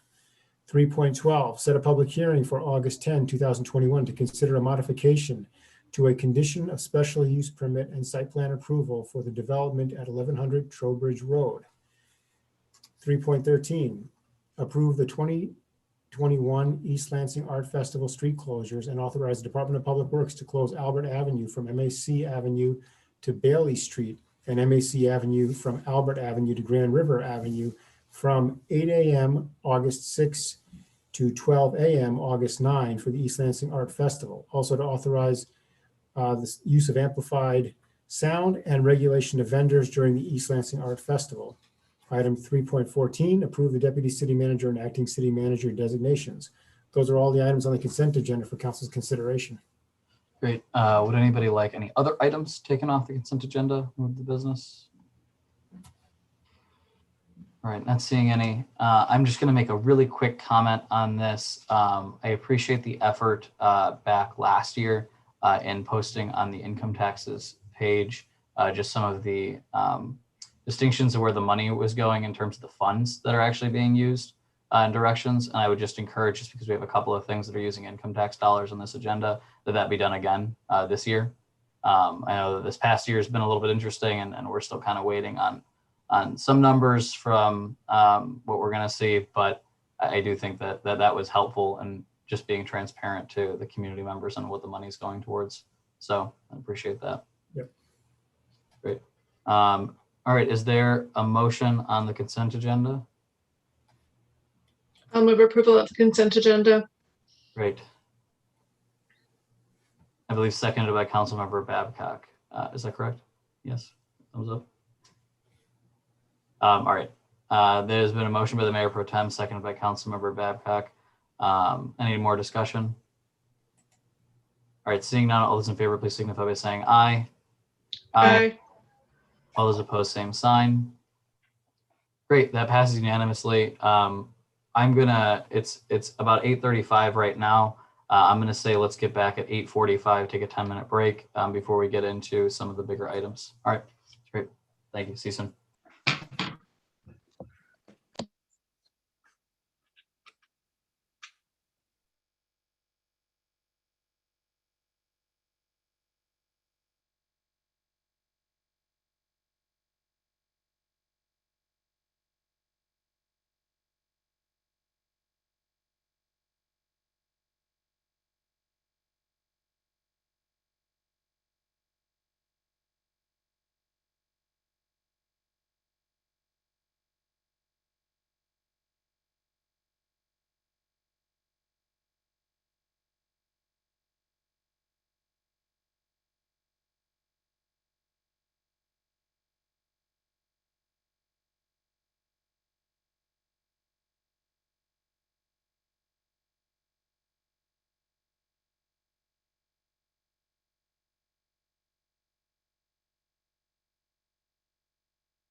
Ready? Do we have folks back?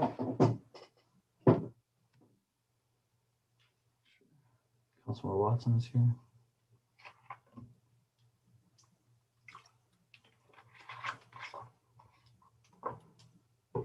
I'm here. Okay, great. Thank you. All right, our next item on the agenda is our public hearing, our one public hearing for the night. This is consideration of special use permanent site plan approval to construct an MSUFCU headquarter branch office building at 3775 Coolidge Road. I'm going to pass this along to staff really quick to give a brief explanation, and then I will open this up to a public hearing. It's taking me a little bit to load, but I'm going to guess either Mr. Menser or Mr. Fehrenbach.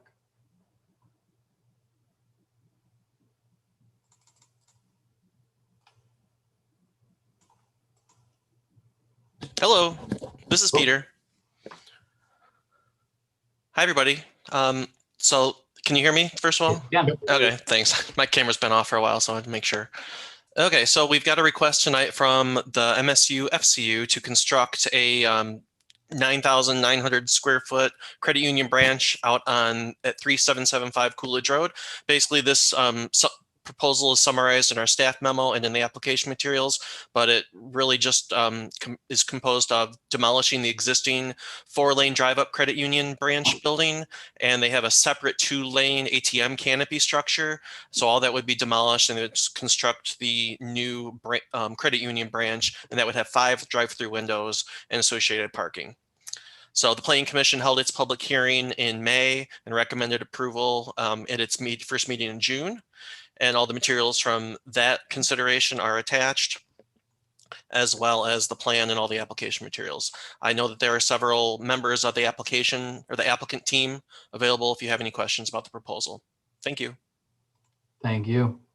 Alrighty, I am going to open this up as a public hearing to anybody that wishes to speak on this subject specifically. I know that we do have many members of their team here. And of course, you will have 5 minutes to speak, just like any other member of the public. However, if you're just here to answer questions, it's okay to say that as well, because I will allow council members to ask questions of their team as well, if necessary.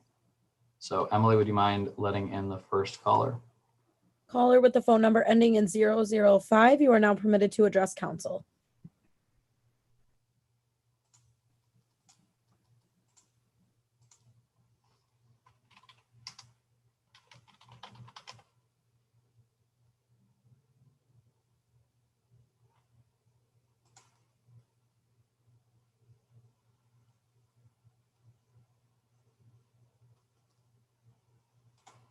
Caller with the phone number ending in 005, you are on with the council. If you hit *6, you can unmute your phone and speak to the council on this specific issue.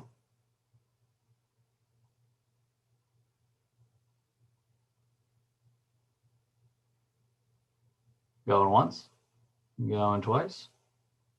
All right, Emily, would you mind moving on to the next person?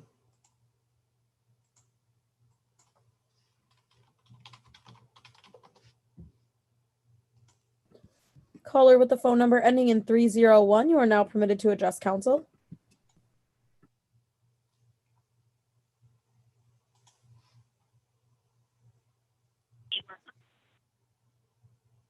Hello, this is Walt Wyderko with MSUFCU. So I'm just here to answer questions, but I will say congratulations, Mayor Stevens, and best of luck to you. Thank you, appreciate that.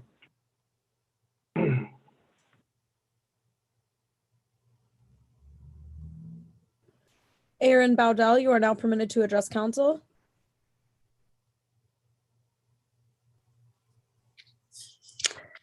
Hello, I'm just wanted to also congratulate Mayor Stevens. Just to start out, I did not prepare remarks. I'm more so here for to answer any questions that the council has. So at this point, I will pass it along to the next caller. All right. Thank you.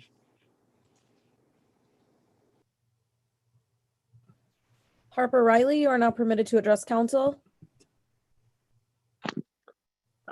I'm not here for this issue, but congratulations, Mayor Stevens. Thank you. Kathleen Buck, you are now permitted to address council. Good evening. I'm with Newman Smith Architecture here for this agenda item, here to answer questions. But again, I also add my congratulations to Mayor Stevens. It was a pleasure to meet you today for the first time, and I'm sorry that it'll be probably the last time in person, but all the best to you, sir. Thank you. And Patrick Riley, you are now permitted to address council. We're here for the Harper's meeting agenda item, but Aaron, as we were lucky to know about your Harvard opportunity, and we congratulate you and wish you all the best. Thank you. Mayor Stevens, would you like me to circle back to 005? Yes, one more time, just to make sure. Okay, caller with the phone number ending in 005, you are now permitted to address council.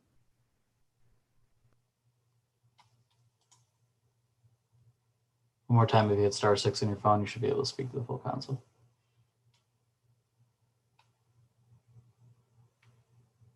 All right, sorry. Thank you, Emily. Appreciate that. Those are all the callers on the line. All righty. With that, I will close our public hearing and move on to the overall discussion on the council side. Are there any questions for staff or the applicants from council members? Great. Going once? Going twice? All righty. This is a fairly straightforward item, and I think that after support received from the Planning Commission, I probably don't have any questions myself either. So if there aren't, then I will look for a motion on that. And I'd just like to suggest that that motion also include those 13 points made by the Planning Commission's original memo. I'll move to approve the request from Newman Smith Architecture for the special use permit and site plan approval to construct a one-story, 9,936 square foot credit union branch office building with 5 new drive-through lanes and associated parking at 3775 Coolidge Road in accordance with the 13 conditions recommended by the Planning Commission. And is that a second, Councilmember Babcock? Okay. Or second.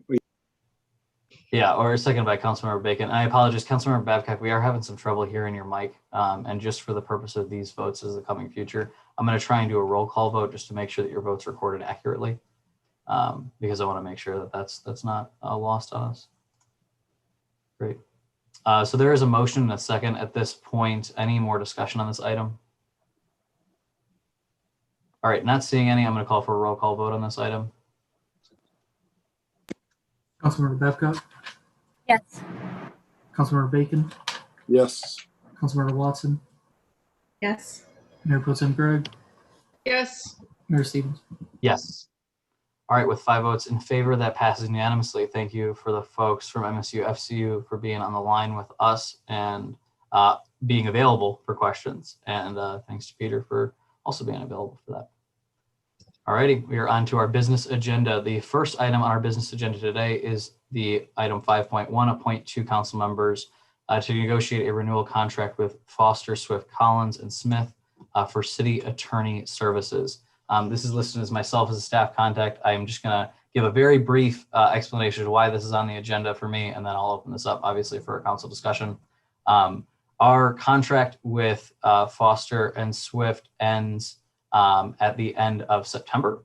At this point, I thought it would be prudent for us to have this conversation on the council table, just so that way we could both go for a way to move forward on this item, but also do that well in advance of when that deadline is, so we could have enough time to discuss that, get, public feedback and other things. So that's why this is on the agenda today. The reason why I had put this on for appointing 2 council members is, of course, because we don't want to break OMA and including more than that in some type of contract negotiation. And in the past, this has worked fairly well. Right now, I believe Councilmember Bacon and Councilmember Babcock are doing the difficult but important work of creating a standardized city manager review. And so I think that is something that is obviously is well needed, but I think that this is also something that we can delegate and make sure that members of council have input on that will then bring it back to the full council. So that's why this is on the agenda tonight. That's really all of this is. I'll open it up to discussion for the council.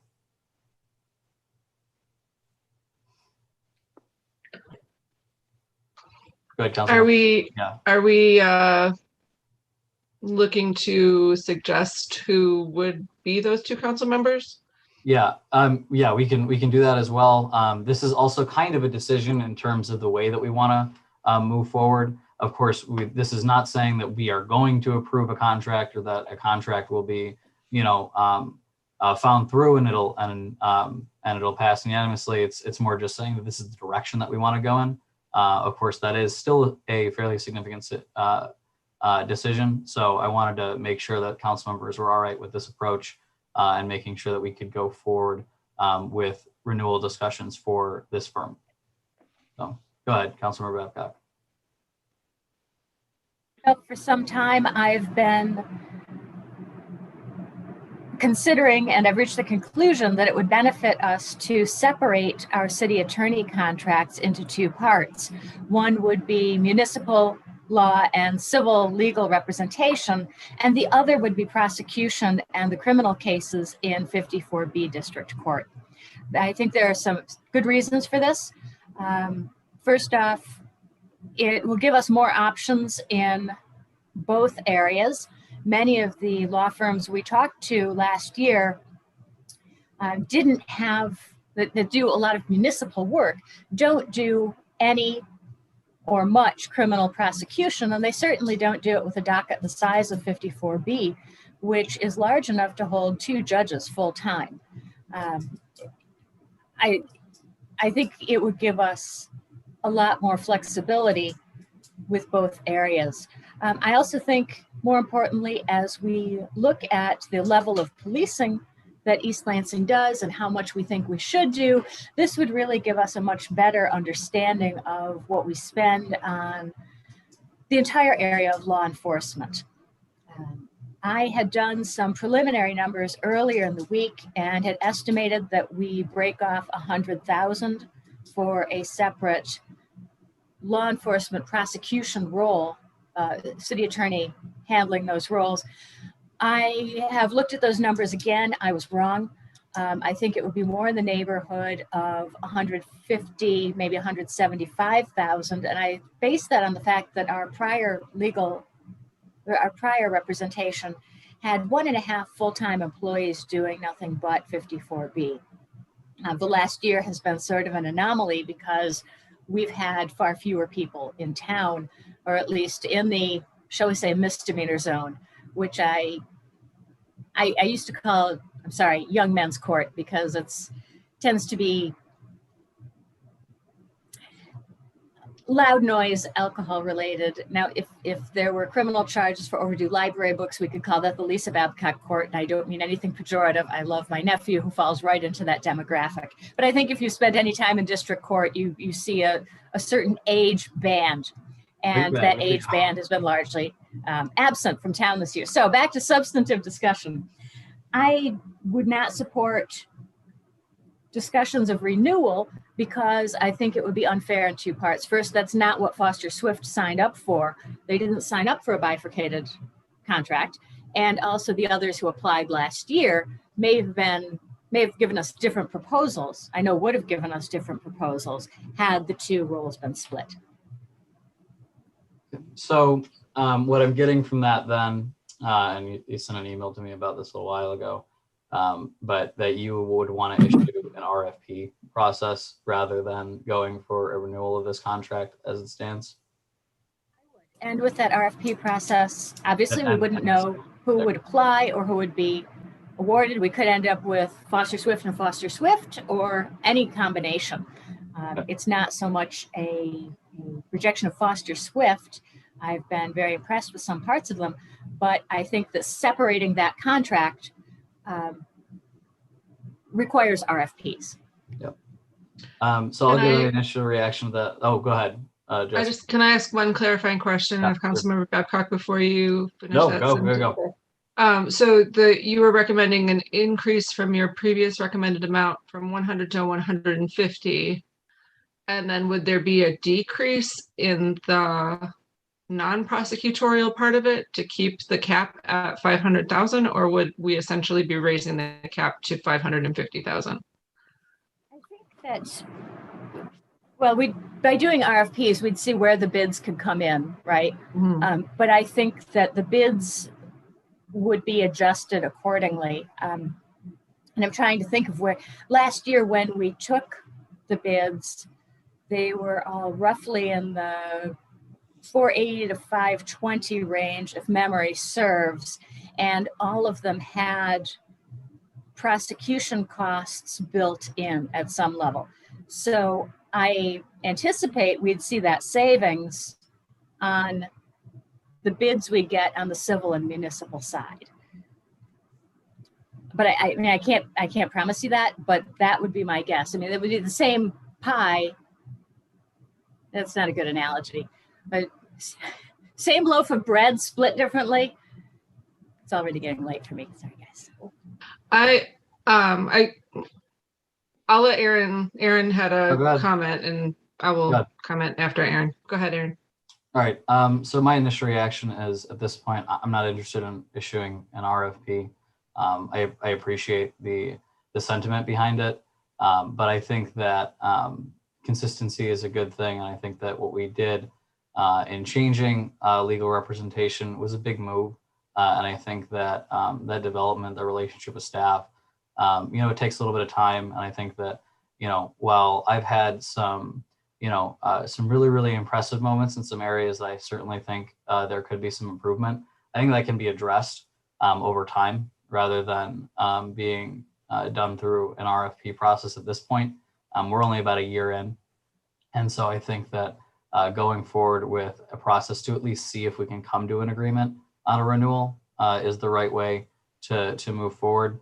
I'm interested a little bit in your idea in terms of the split of service, but I got to tell you, it's a big enough decision that having that discussion right now is not something that I'm able to give probably the weight that that type of decision would warrant, just because I haven't done enough research into the subject. But at this point, I would want to move forward with an RFP. And I have just one more comment. I think that sorry, I would want to move forward with a renewal, not an RFP. My bad. I just have one more comment. And in the process, if this does go forward, like it's laid out, I think that it would be really good to get input from staff. And so I'll look to the city manager. Again, this is an if this goes forward, like I'm picturing it, but I do think that any kind of process where we renew a contract, our city attorneys work with staff, more than they work with our members that are elected here. And I think that their input is really, really important to make sure that we're kind of addressing all the needs that are there for our city staff. And so I'd want that to be part of the process as well. But those are my initial thoughts and Councilmember Babcock's comments, as well as just some general thoughts on the subject as well. Go ahead, Mayor Pro Tem, and then Councilmember Bacon. I'll let Ron go ahead. I feel like I dominate these conversations, so I'd rather have other voices heard before my own in case they've got my same point. All right, Councilmember Bacon, go ahead. No, I do want to do, I think it's kind of an all or nothing. The difficulty with kind of defending the capitation at X amount is difficult when we start to divide the dollars. That's my real challenge with the dividing, but I actually do like elements of dividing the functions to keep the autonomy and the prosecution away from whatever politics and other things that go along with the firms and those types of things. I think it's important to keep some level of separation or autonomy there. I think there's something there with what Lisa's saying. Probably not for the bigger putting out there, but there may be some need for some delineation. And then probably the bigger question of how do we, as we work through areas of improvement, similar to what you were talking with us, doing the reviews and that type of thing, a uniform way to call out areas of improvement to make sure we're making progress if we're looking for improvement or things that we don't feel are working well. And I've heard things around certain areas of turnaround time and different things like that. If that's the issues, then how do we formally address those things? And then how do we measure, how do we benchmark that and make sure it's moving forward from those areas? I think that's just as important as, putting it back out there. So I don't know what that exactly looks like, but I think there needs to be something functional around performative type things. So. Yeah, I mean, I agree with what you're saying, and I think that's kind of what the discussion would be with those two council members and the firm is, okay, do we want to put these benchmarks into a contract, or is this just something that's going to be an expectation going forward? I think that's important because we always do want to be improving, and of course, there's going to be growing pains here or there with a new firm and going forward. So just wanting to make sure we improve upon the situation as we go forward. Yeah, because I think particularly everything in this position that we're in, everything just falls under one word, transparency, and sometimes it's just administrative. It's not, but everything's transparency to someone who's not inside of the system. So just making sure administrative speed is consistent across the board. Yeah. Councilmember Watson, go ahead. You can wait. Okay. Mayor Pro Tem, I'll go back to you, but I feel like you're gonna. Yeah. I think Ron touched a little bit on my main concern in this process, which is that our staff is really the people that rely the most on our legal representation. I think that we have a tendency to kind of see our council interaction with them as the most important part because we are their direct overseer and it's obviously our personal experience. But I think my lasting, I don't have regret about changing our legal counsel. I do have regret about the disruption that it caused our staff. And I'm just very cognizant of the fact that personally, my hope for the city is just a stability and consistency within our working environment so that our staff can really have the confidence to do their jobs to the best of their ability. And so I'm very reluctant to do anything super radical in terms of the legal representation. We're a year in to a new firm. I know I have been pleased with the quality of the work and the depth of knowledge and the replies that we have received. I do think that there has been some issues in terms of time turnaround on some of the projects, not all of them, but some of them. But I think, as a manager of my own employees, you don't fire people from their first mistake. You give them the option to correct it, especially if the overall quality of their work is fine. So I think I deeply appreciate the work that Councilmember Babcock has put in and doing some comparisons with other communities. I think that we do spend a shocking amount on legal advice, and I would love to chip away at that somehow. Kind of hoping that the second year of being our representatives, Foster and Swift has learned some background knowledge that maybe some of those things could come a little bit faster and some of those hourly rates will not be as high. We can hope. But yeah, in terms of how to restructure that change, I don't think this is the right time to do it. We've got 3 interim directors in 3 of our departments. We've got new staff in critical positions. And this is one thing that we can keep in a stable, consistent manner. And so I favor moving ahead with essentially a renewal of that contract with some performance evaluation aspects as well in the parts that we have not been quite as pleased with, recognizing that the overall quality of the work has been satisfactory. So, great. Councilmember Watson, go ahead, and then Councilmember Babcock, I think you had your hand up. Is that correct? So when we were with the former attorney, how much of that group's time was dedicated to our city, the city of East Lansing? Honestly, I wouldn't be able to answer that accurately. Because it kind of it makes me think that I'm curious about how the turnaround time frame impacts staff, if it's delayed staff, or did we get used to something because we were working with someone who was more, whose dollars more came from the city as opposed to Foster and Swift. So I'm gonna pass that along to George really quick because I think he had his hand up there. Yeah. And I'll go to you, Councilmember Just Rebecca. to answer to the best of my ability, I believe that he was fully dedicated as the city attorney. 100% of his time was to the city of East Lansing, and then I think his assistant prosecuting attorneys also were dedicated to the city. So I think that it was the sum 2.5 FTE that worked for the city. Oh, yeah. And so then it just makes me think we were perhaps kind of spoiled if you compare it to the time frame now. And just I'd like to understand how the time frame delays things, if it does, or maybe it's just that mind shift that needs to happen, that we are working with a larger law firm, and so that turnaround time is different than a person that was really dedicated to us as the city. I kind of heard Councilmember Babcock's comments as a both and, that we could look at renewal and we could also discuss a separation, and we could talk about keeping them both together. There was some exciting things about criminal justice that we talked about with Foster and Swift, but I haven't heard anything like since then. And so that's disappointing to me. And our criminal justice piece and our defense piece and us doing it right is something that I really value. But again, this could just be conversations about what we need and what we hope for, or it could just be that both and, like, I'm willing to consider that separate aspect as Councilmember Babcock talked about. Good, Councilmember Rebecca. First, I don't want to spend much time looking on the past, but I did review the prior council's bills, and they were, in a word, unintelligible.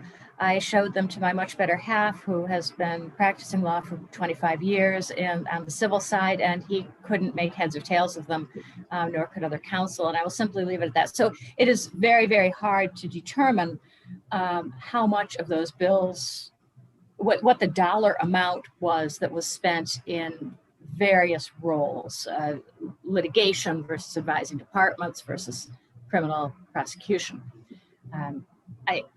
I wanted to glean those numbers, and despite best efforts was unable to do so. There are a few things we could do that would make the prosecution angle much easier, much more efficient, and also really cut down on the number of prosecutions the city of East Lansing does.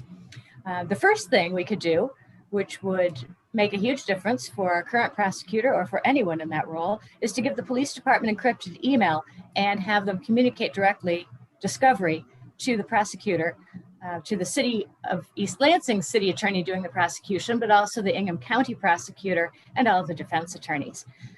As it is, discovery is handled circa 1985. You come over, you get a disk, you make a copy, you bring it back, yada, yada, yada. Encrypted email could solve that, and that's something that the Ingham County Prosecutor's Office went to easily a decade ago. I don't know why we don't have that. I suppose I should be kiting up a memo asking, but perhaps the city manager would look into that. And if we could make that change, that would make everybody's life easier, including our police department. Another that I've spoken about with Mr. Easterly, that seems to have support generally, but none of us have quite carved out the time to tackle it, would be a pre-charge diversion program. So if you look at someone's record and they're going to be charged with a first-time drunken disorderly conduct, our all-time East Lansing favorite, urinating in public, and you see that there's nothing else on this person's record, rather than send them to the city attorney for charges that then get dismissed or held in abeyance, just simply not charge them and send them straight into someone in our probation department who would handle just diversion. So they would have nothing on their record ever. That is a big thing to create. It's a time-consuming thing to create, but once created, would probably take out, I would say, up to 20%, maybe more, of our prosecution charges. And it would also be the decent thing to do because people would not be charged. And that's sort of first, you get one bad night, you get a bypass for your first one out, which I think we all agree with as a matter of principle. Creating that, however, would take time. Once we create it, we could spend less on our city attorney doing prosecutions. So I missed something in there, Councilmember Watson. What did I not answer for you? Well, this helps pave the way with, I want to ask now, are you saying you wouldn't want to be a part of the renewal contract? Would you want to be one of the 2 council members? Because I really thought about definitely recommending you. Oh, thank you. I am stretched a bit thin these days. I would defer that decision to the mayor. I have a great job, but it's occupying more than its 40 hours, as does council, but I defer to others on the council. All right. No, I appreciate that. I want to make sure that before we get into the discussion of who, I want to make sure that we're on the discussion of that we're all down for who, like that we're all on the same page in terms of this is the way that we want to go forward, and that this is the approach that we want to take. So without like objection, I think that that's where we should move the conversation. Go ahead, Councilmember Babcock. One thing I'd like to mention is that one thing Your mic. consistent. Oh, there you go. Sorry, Lisa. It takes like 20 seconds. So you just have to say blah, blah, blah before you get into your content. But you're good now. Go ahead. That would be the one moment it kicked in, the instant I started speaking. And the video would be out there forever, right? One thing I heard consistently from law firms that do municipal law, and particularly law firms in this area, was that a history of the city of East Lansing is that for a few years, the city of East Lansing put out RFPs and then summarily awarded the RFP with a raise to the incumbent city attorney. And it takes businesses, some law firms, some time to put these together. They put a lot of thought into it.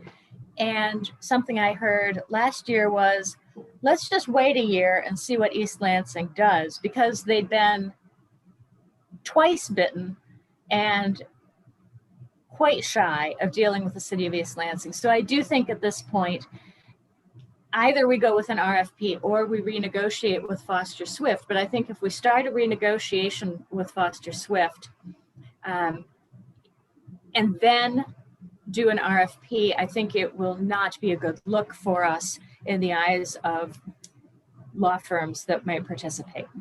Okay. So I'm hearing from you that you're more in favor of an RFP approach at this point. I am more in favor of an RFP, but I realize that it's not, it's one or the other.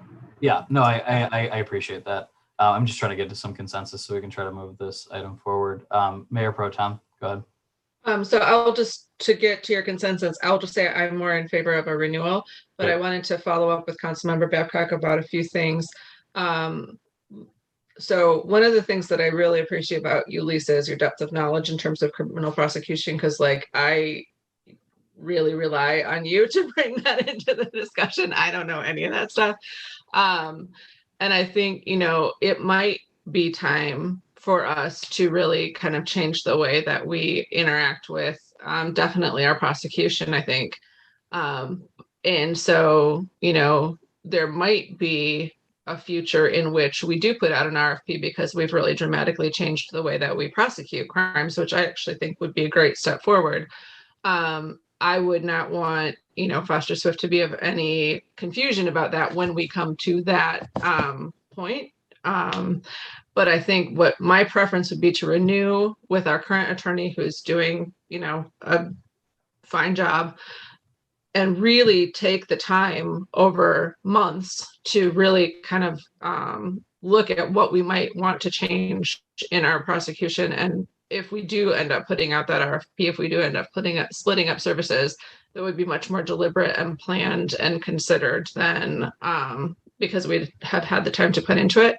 I think we do, with our current representation, have the ability to look at the two different types of duties. I think that the bills that we've received from our current legal representation are clear in that we can start to track criminal versus civil, and really take a look at what's driving the criminal numbers and if there's things that we can do.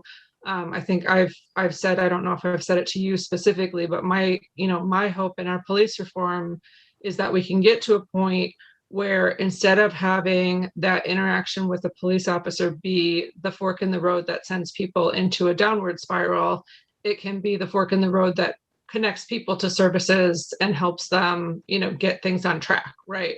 And so I think like those deferral programs that you just mentioned, and certainly the Councilmember Watson mentioned, are absolutely things that I think have a place in East Lansing, absolutely things that have a place in our police reform. And I think actually things that we can start to work on with Mr. Easterly and our current legal representation. I think renewing this kind of contract doesn't preclude taking those steps as well. But it might foreshadow a future in which we do really dramatically change the way that we, are asking our legal representation to represent us. In this instance, though, I would favor, my other question though, Lisa, is if you, and I totally respect your time, would you be available to consult if, with a single council member, not with the two, obviously, but if we did have a question in terms of like criminal prosecution or something, would you be available to answer a question as we move forward with this process? Absolutely. Okay. And you know where I live. I do want to make, she lives the street behind me. Ms. Genovich was looking a little puzzled by that. Yes, we're neighbors. I would like to say, so we're talking about changing the way we do prosecutions. I do want to say that for me, the absolute best part of the Foster Swift contract has been Mr. Easterly. He has brought a new approach to prosecution. Before he came to be city attorney, before I was on city council, I was a fan of his as both a defense attorney, as a prosecutor, and as just an all-around stellar attorney. So we're talking about change in that context. I don't want that to sound like we are not happy with him. And I have heard nothing but praise from him from all quarters. So I just wanted to put that out there. Great. All right. So I'm going to try to refer. Yeah, go ahead, Councilmember Bacon. But I'm going to ask if council members are making comment at this point that they put a preference out there for the way.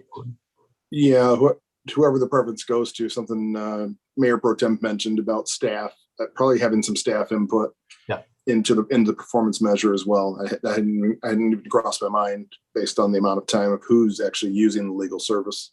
We should have some type of 360 input from the staff. That was it. All right, Councilmember Watson, do you have anything or a preference directly on renewal versus RFP? Renewal. Okay, great. So that's a majority of council that wants to move forward with the renewal. So I'm gonna ask the city manager that as we go through this process over the next couple of months, even though this is a decision by council, that the staff or yourself, your office, design some way to gain input from staff on areas that have been great, areas that might need a little bit of improvement, and just things that they would like to communicate. So that way council members are fully informed, as well as our attorneys are fully informed of expectations moving forward. Certainly, thanks. Okay, great. I am going to suggest, just based off of Councilmember Babcock's comments in regards to time, I'm going to make a motion actually at this, I make a motion to appoint the Mayor Pro Tem, Jesse Gregg, and Councilmember Dana Watson to be the leads on a discussion for renewing and negotiating the city contract prior to the expiration of the current contract on September 30th, 2021. Is there a second for that? Second. Okay. Seconded by Councilmember Bacon. I hope you guys don't mind. I'm putting you out there. I'll go ahead, Councilmember Watson. I'm sorry, I had a technology issue. I heard my name and I didn't hear the other name. Mayor Pro Tem. Okay, thank you. Thank you. Yeah, I'm sorry, I'm putting you on the spot a little bit, but I think. I think with Councilmember Babcock and Councilmember Bacon currently engaged in the other review of our other employee, I think that makes sense in terms of a work split. I'm willing to do that. Okay, great. Alrighty. Any more discussion on this item? I just wanted to say I appreciate hearing that and would believe anyway that Councilmember Babcock would be there to listen and offer advice and stuff, and that's great. And it's great that we'll be getting feedback from the staff as well, that'll be helpful. So I'm happy to be a part of this too. Yeah, great. And Laura, appreciate you being here with us and just having to listen for a sec. Yeah, sorry, that must have been a little bit awkward, but. That's all right. No, we appreciate the feedback. We want to meet the city's expectations, and we're looking forward to having a conversation about that. Great. All righty. All those in favor of the motion. Actually, you know what? I'm gonna do a roll call vote again. I'll call for a roll call vote. Clerk. Councilmember Babcock, Yes. Councilmember Bacon, Yes. Councilmember Watson, Yes. Mayor Pro Tem Gregg, Yes. Mayor Stevens. Yes. All right, that passed unanimously. We are now on to our next item on the agenda, which is 5.2, consideration of the temporary outdoor seating plan for 131 Albert Avenue. Mr. Menser, thank you for being with us. Go ahead, Councilor or Mayor Pro Tem. If you guys don't mind me taking just a quick point of privilege before we get into this, I have to disclose a possible conflict. I don't think this is anything that would prevent me from voting on it, but I just want to clearly articulate to all of you my relationship with this business. I am their only adjacent neighbor. They have a house neighbor on one side, but the wall that is the north wall in their rendering is actually the south wall of my shop. So I am adjacent to this this seating area, and that definitely colors my impressions of it. I think, you know, in terms of conflict, I think I have to lay out whether or not I have a financial implication. So this, technically speaking, this could help my business. It could also hurt my business. I don't know what is going to happen that way until it happens, but I just want you all to know that I'm there. And if we could make sure, clerk, that gets into the minutes, just so that it's a clearly legally stated possible conflict, I would appreciate that. Thank you. All right, Mr. Menser. Hey, thank you very much. I appreciate the opportunity to address everyone tonight. So what we have for you tonight is an application for temporary outdoor seating area for the Harper's Restaurant and Brew Pub that's located at 131 Albert Avenue. So the request is in accordance with the council's policy resolution 2021-4, which is an initiative to support economic recovery efforts for restaurants in the city. Our office approved a plan in March of this year that had 26 tables and seating for up to 156 customers for the Harper's Restaurant in an area along Grove Street, approximately 4,500 square feet. You know, the typical access to Harper's is on Albert. This is an area on Grove that has been used as a parking lot in the past and is now being proposed for an outdoor seating area. So after our office approved this plan in March, I was fortunate enough to meet the owner of the restaurant and the property and talk to him about the plan. And after asking some questions, they actually were in the process of having the parking lot repaved. Mr. Riley had asked about fencing and a couple other questions. It led me to ask him some questions about the ultimate proposal for this site. So, and what I heard sounded more larger in scale than what was approved by our office.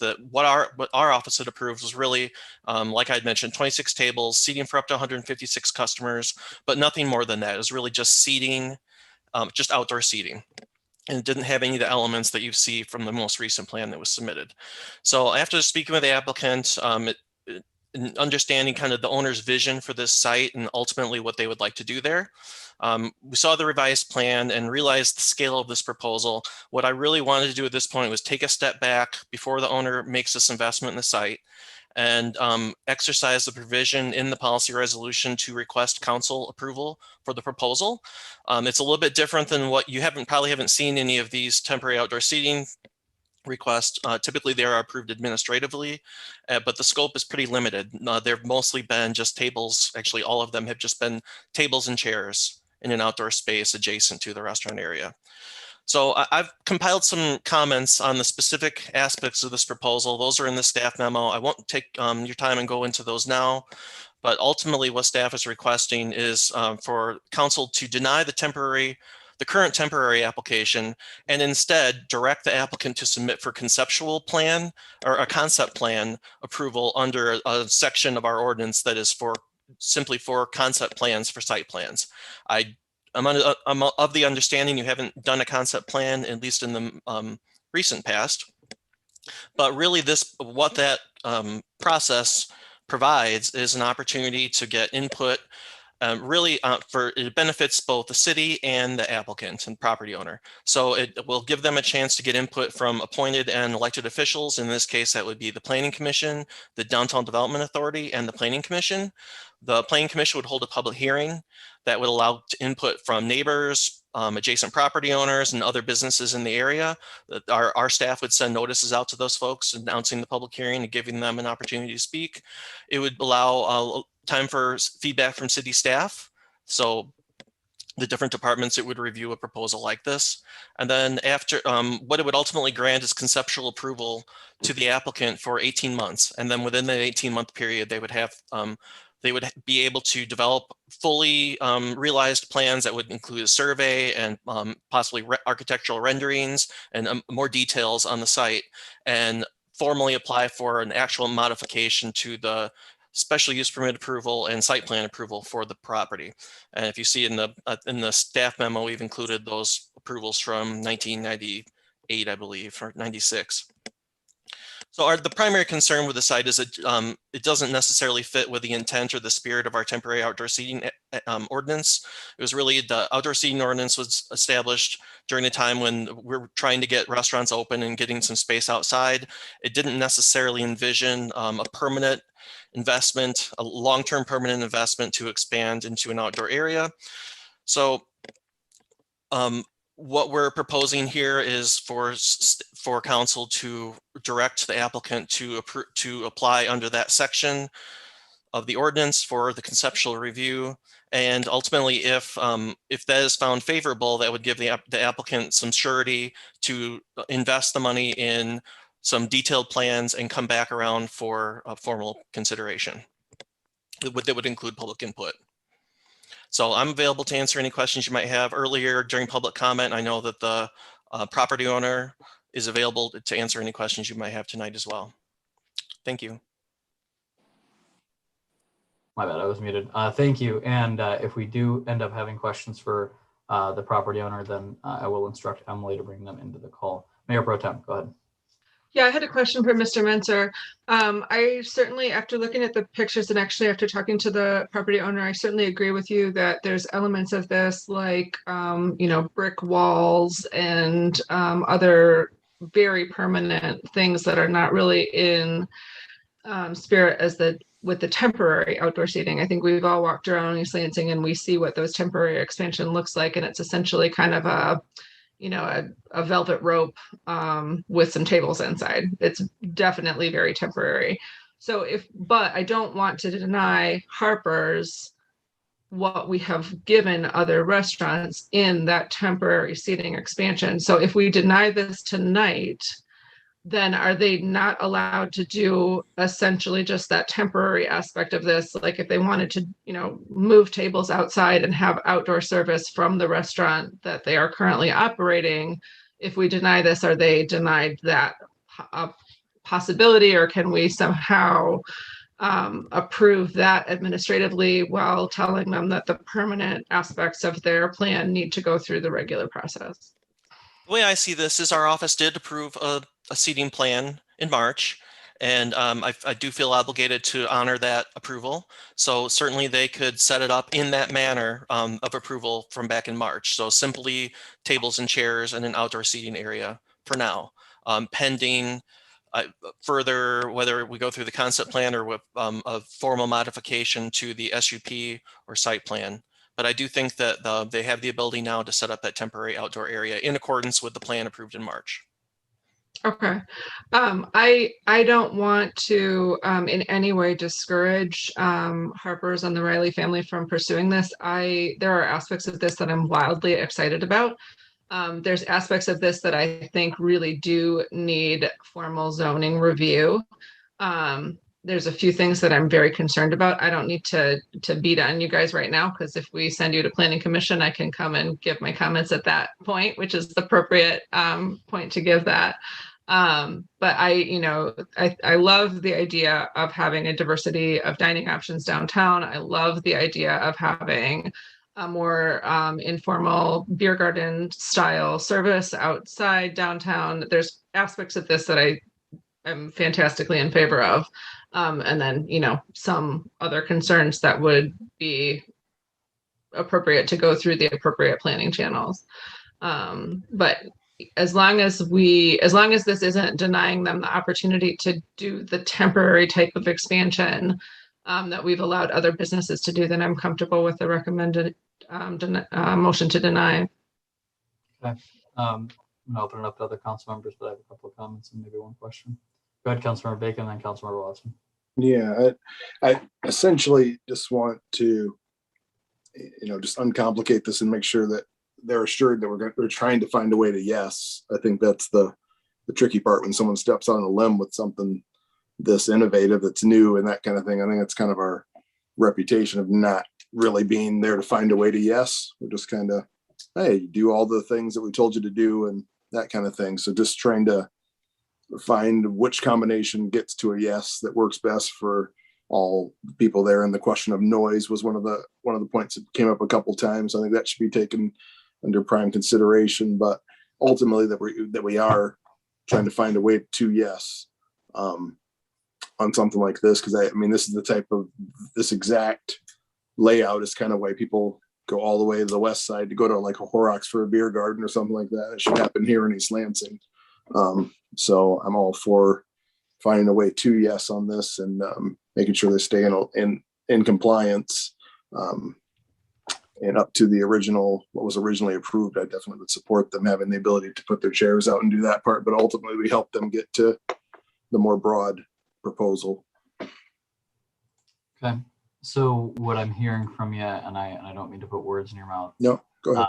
Is that you are at this point not in favor of approving this as a temporary, but are in favor of the overall idea and are encouraging the site plan? As my understanding, the temporary is in place based on the agreements from March, correct? Or is that what the? So that their original temporary, and you can look at the trying to find the page. The original idea was, and of course I can't find the page. Pull up the plan if it would be helpful. It is on, yeah, the original yes, plan. please, Mr. Menser. Yeah. Sorry. Of course I cannot find it right as I'm trying to point to it. I think I'm looking at it. I can tell you exterior seating capacity, temporary. Page 23. Yep. I believe. Mr. Menser, is that the page that dictates the original approval? Yeah, I'm going to throw it up on the screen real quick. Great, thanks. Thank you.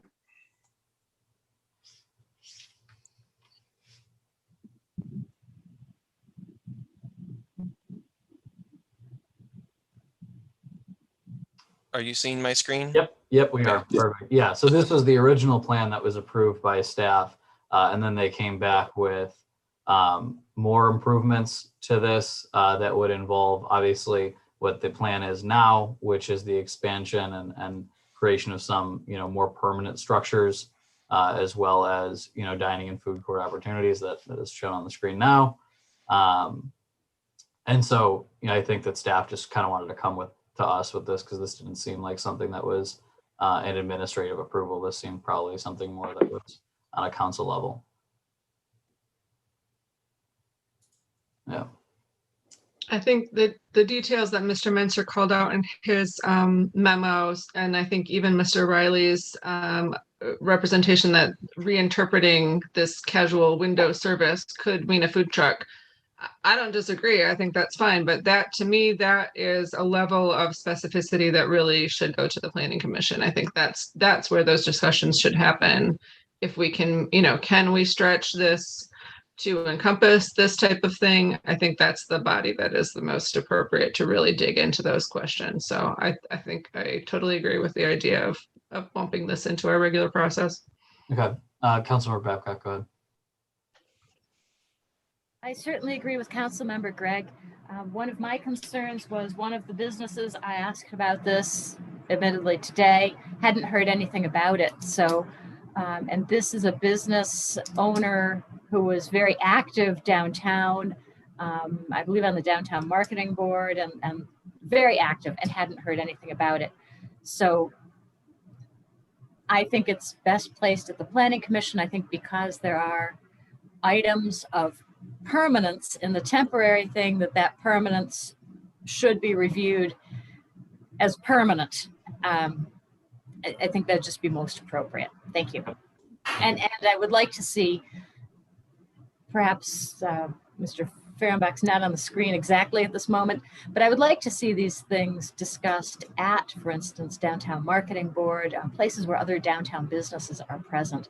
I know Councilmember Gregg was able to hear about it. I don't know if she heard about it through another avenue than council, but I think that was the goal. I think lives into their businesses, and when they get surprise calls from us, it's very discouraging for them. But I think that was the point, Councilmember Babcock, was that the process itself would have put it in front of the DDA and the subcommittee, as well as the Planning Commission, and so there would have been that time. I think that's kind of the entire point of the discussion here. Is that what I'm hearing from everybody is that this is really cool. This is a really good idea in theory. But the process of, making sure that everybody has the right input, that the public's in the know, that the surrounding businesses are in the know, wasn't there because this was meant as a temporary process to really streamline it due to COVID. But this is a more permanent thing. And so that was the, what you're saying is, I think what staff was saying, and that is that, they wanted to get that input at a different level. I do want to just take a second to say thank you to the Rileys. Just as their neighbor, they did actually personally contact me to let me know that this was something they were considering, which I, as a business, I appreciate the consideration, business to business. I'm not sure if they did that to non-adjacent businesses, but we, literally share a wall. So I did appreciate the heads up from them, but that is actually how I first heard of it quite a while ago. So okay. Thanks to the Rileys for being good neighbors. So I wanted to ask one question of maybe Mr. Menser or Ms. Genovich. We had a comment in the at least the public comment portion from one of the owners in regards to the entertainment license.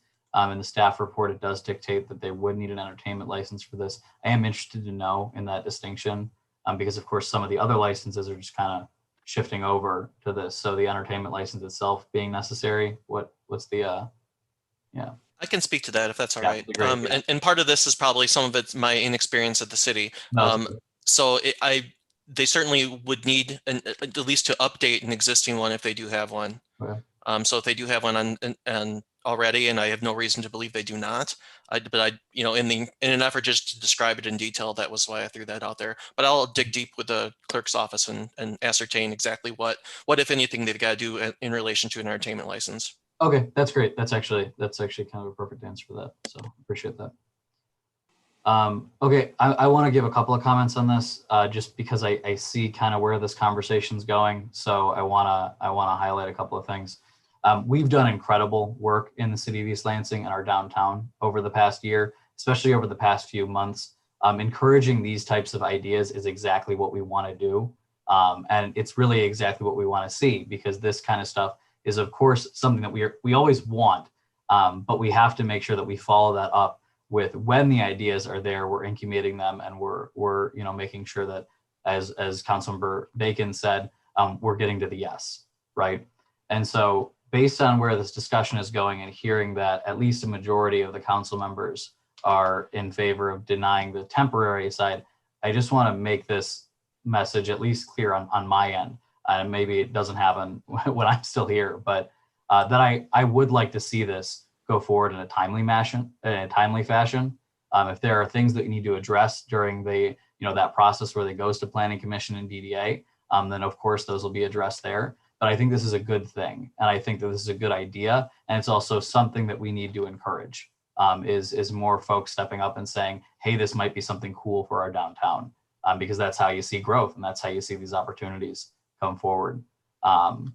So, I would love to know from you, Mr. Menser, what's the timeline? If we're putting that out there and we're saying, submit that site plan, what's the timeline that we could be expecting for them? Yeah, that's a good question. So really, I think what I'd like to offer the property owner is two options.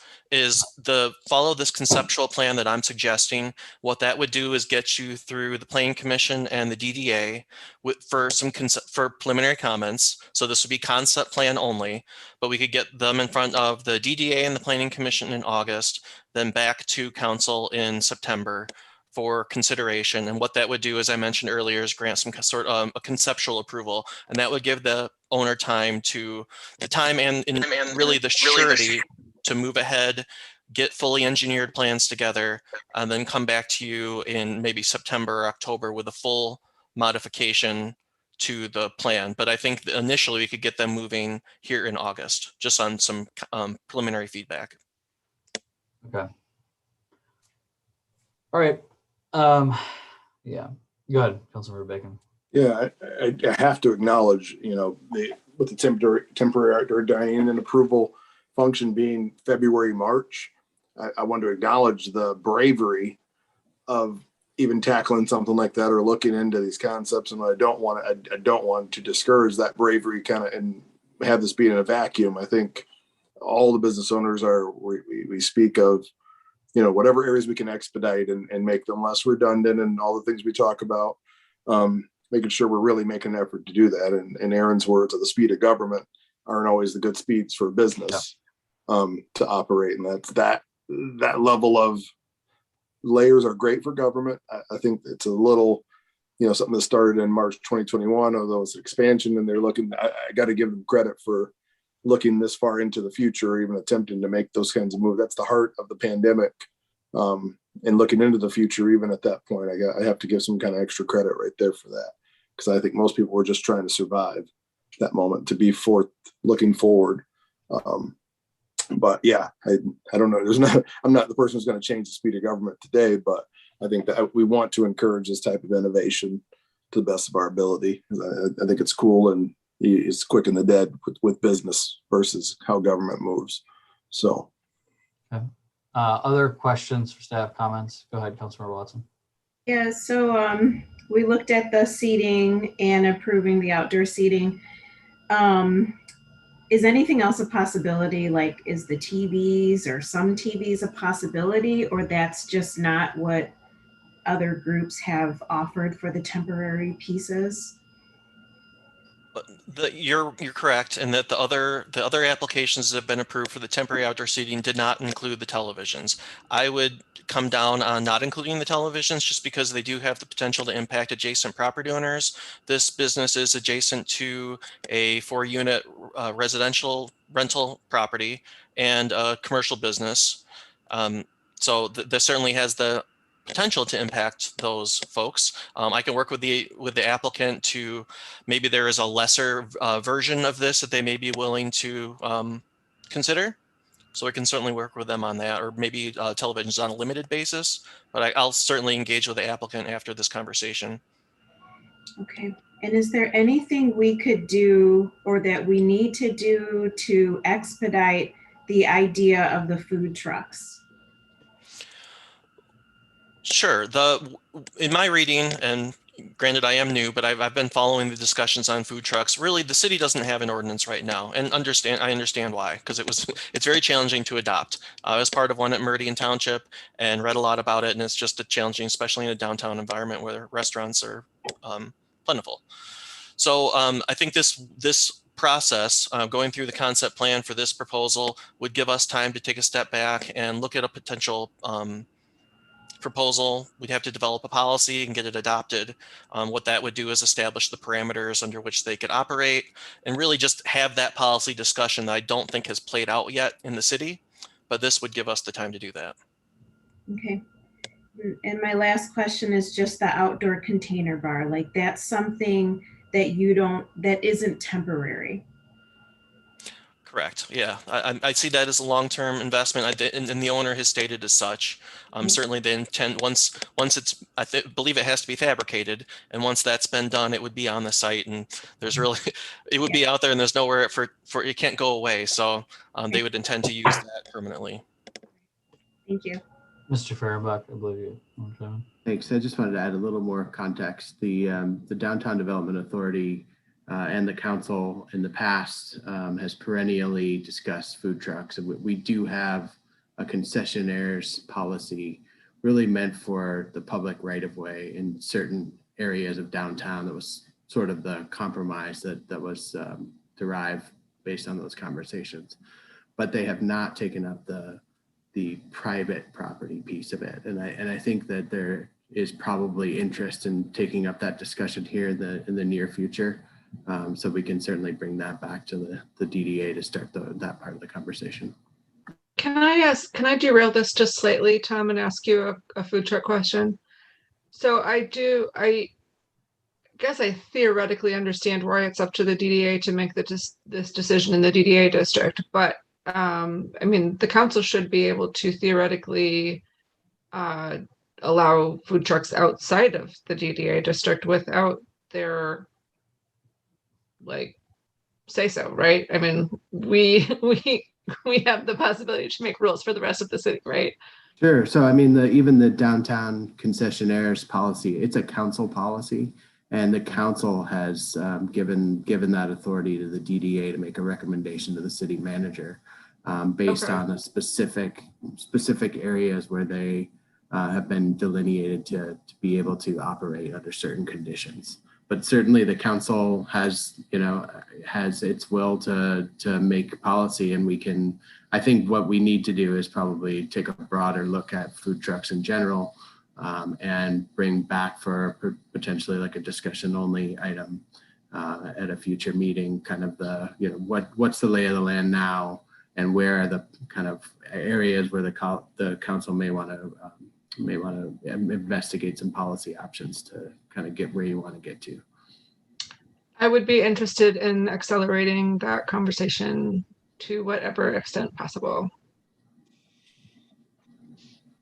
All right. Mr. Lahas, did you have something? Just listening. Okay, great. All righty. At this point, I will look for a motion on this item so we can keep going forward if there is one. May I ask, I have one more question. Yeah. Oh, yeah. Go for it. The letter from 1998, that's when I was in college. So do you think it's a little outdated? Like, should we look at our current environment? Not to age myself, but, do you think it needs some revisions? And their thoughts included like 2-person bands, kind of small acoustics, but is there any talk about changing? I think that's at the council's discretion. If you would like to have those conversations, you can direct us to bring you some information and certainly queue up that conversation for you. Okay, thank you. I'm going to think more on that. Thank you. I'll look for a motion on this item if there is one.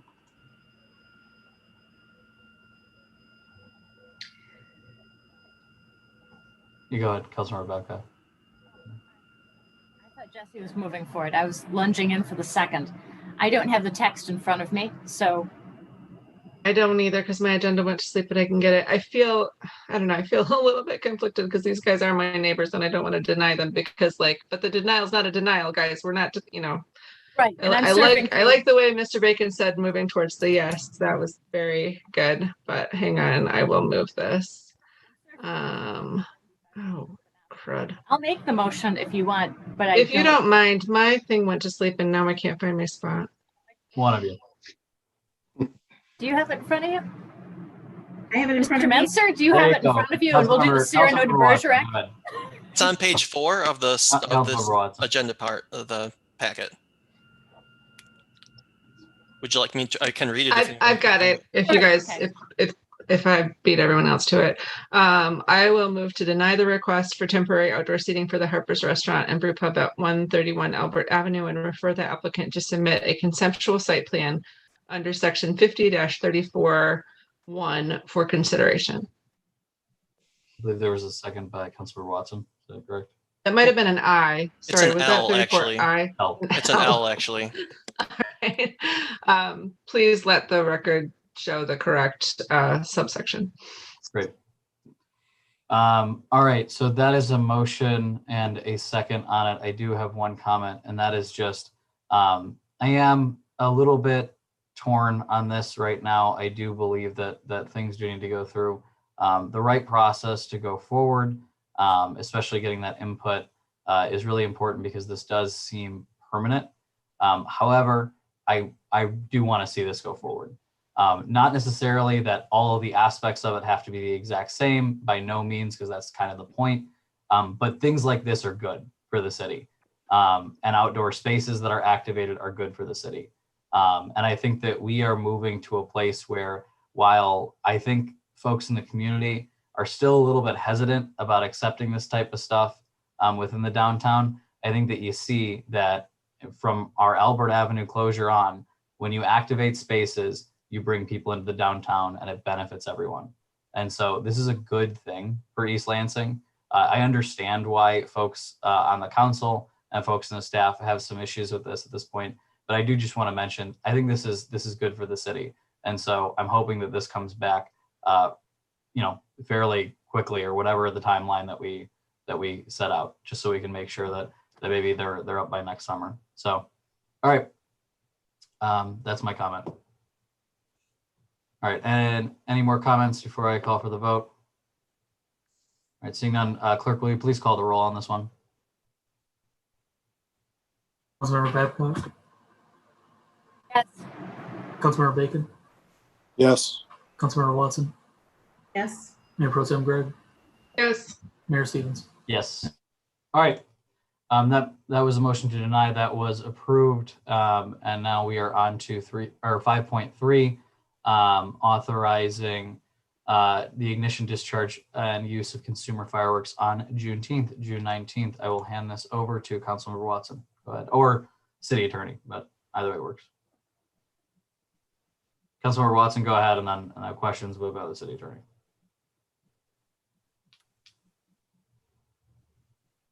Okay.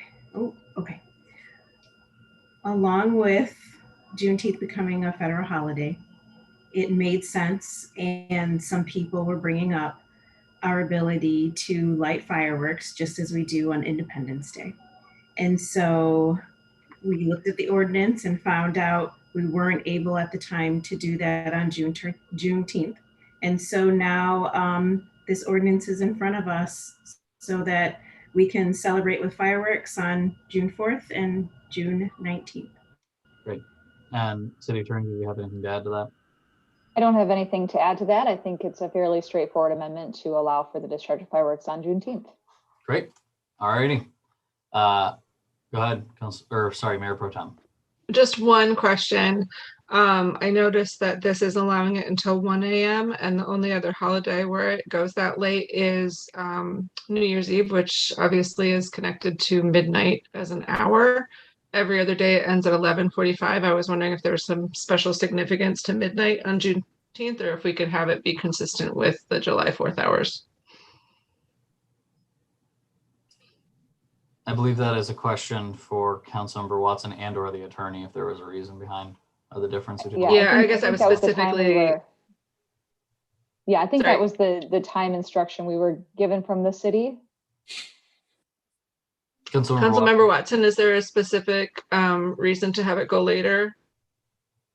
Okay, I think I'm a little bit torn on this just because I hate fireworks, but I love equity. So, I want to, recognize a day which is as important as Independence Day in a celebratory way. But I just, having them go till 1 o'clock in the morning is more than I would love to see. So if we could change that to 11:45 so that it was the same hours as July 4th, then I would be able to vote yes on this. Makes sense to me. Okay, well then I think that we may be able to offer that as an amendment after a motion is made, and I would highly suggest you do that. Okay. All right. I will move approval of policy resolution 2021-8 and ordinance number 1502, a resolution to amend section 26-66 of chapter 26 of the Code of the City of East Lansing to authorize the ignition, discharge, and use of consumer fireworks on Juneteenth, with the amendment to change the hours from 1 a.m. to 11:45 p.m. to be consistent with the hours on July 4th. Is that an acceptable motion? From legal perspective? Yeah. Yes. Great. All right. Is there a second? Second. Okay, seconded by Councilmember Bacon. Any discussion on this item further? Great. Councilmember Watson, thank you. I appreciate the effort behind this. And I appreciate our city attorney's office in turning this around and city staff. So this is a good thing.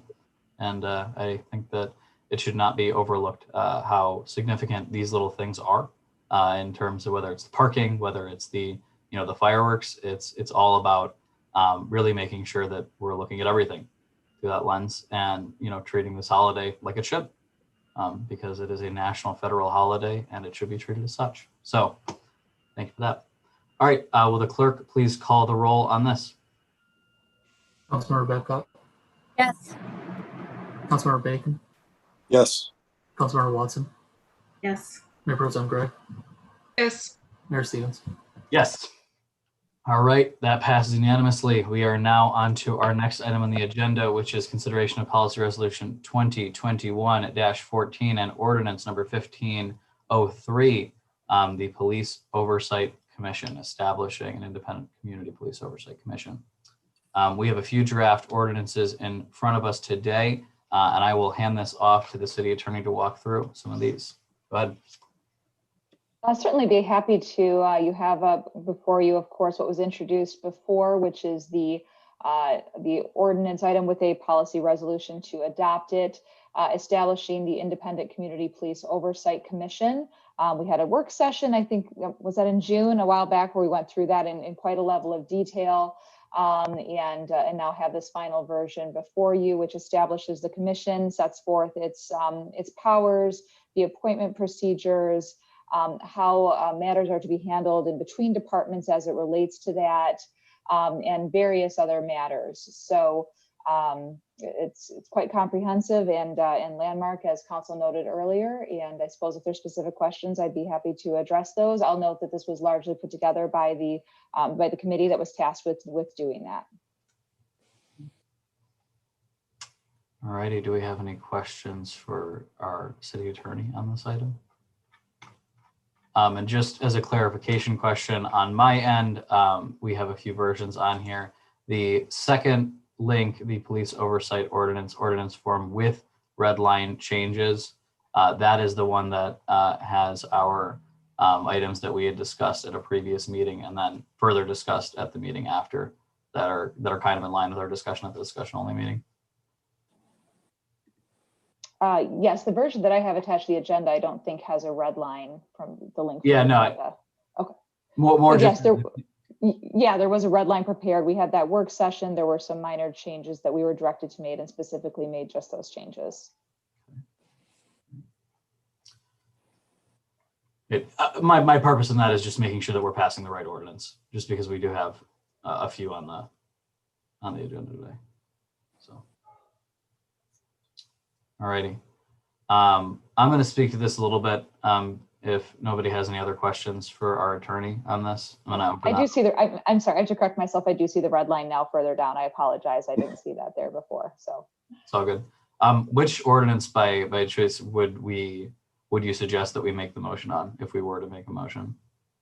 So if you're making a motion, what you have first on the agenda and what I spoke to was to adopt ordinance number 1503. So you are approving the resolution to adopt that ordinance. You have the disorderly conduct as a separate agenda item. Okay. Yeah, no, yeah, okay. Understood. All right.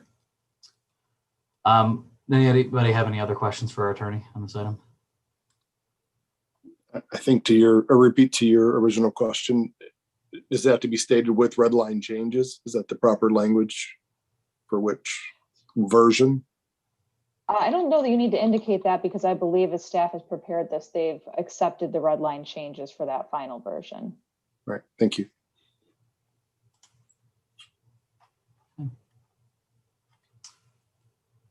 All right, any other questions for our attorneys? All right, I'm going to make a couple of statements on this, and I've already talked about this, more than enough, but you know what? You guys get to hear my voice for a little bit longer, so that's okay.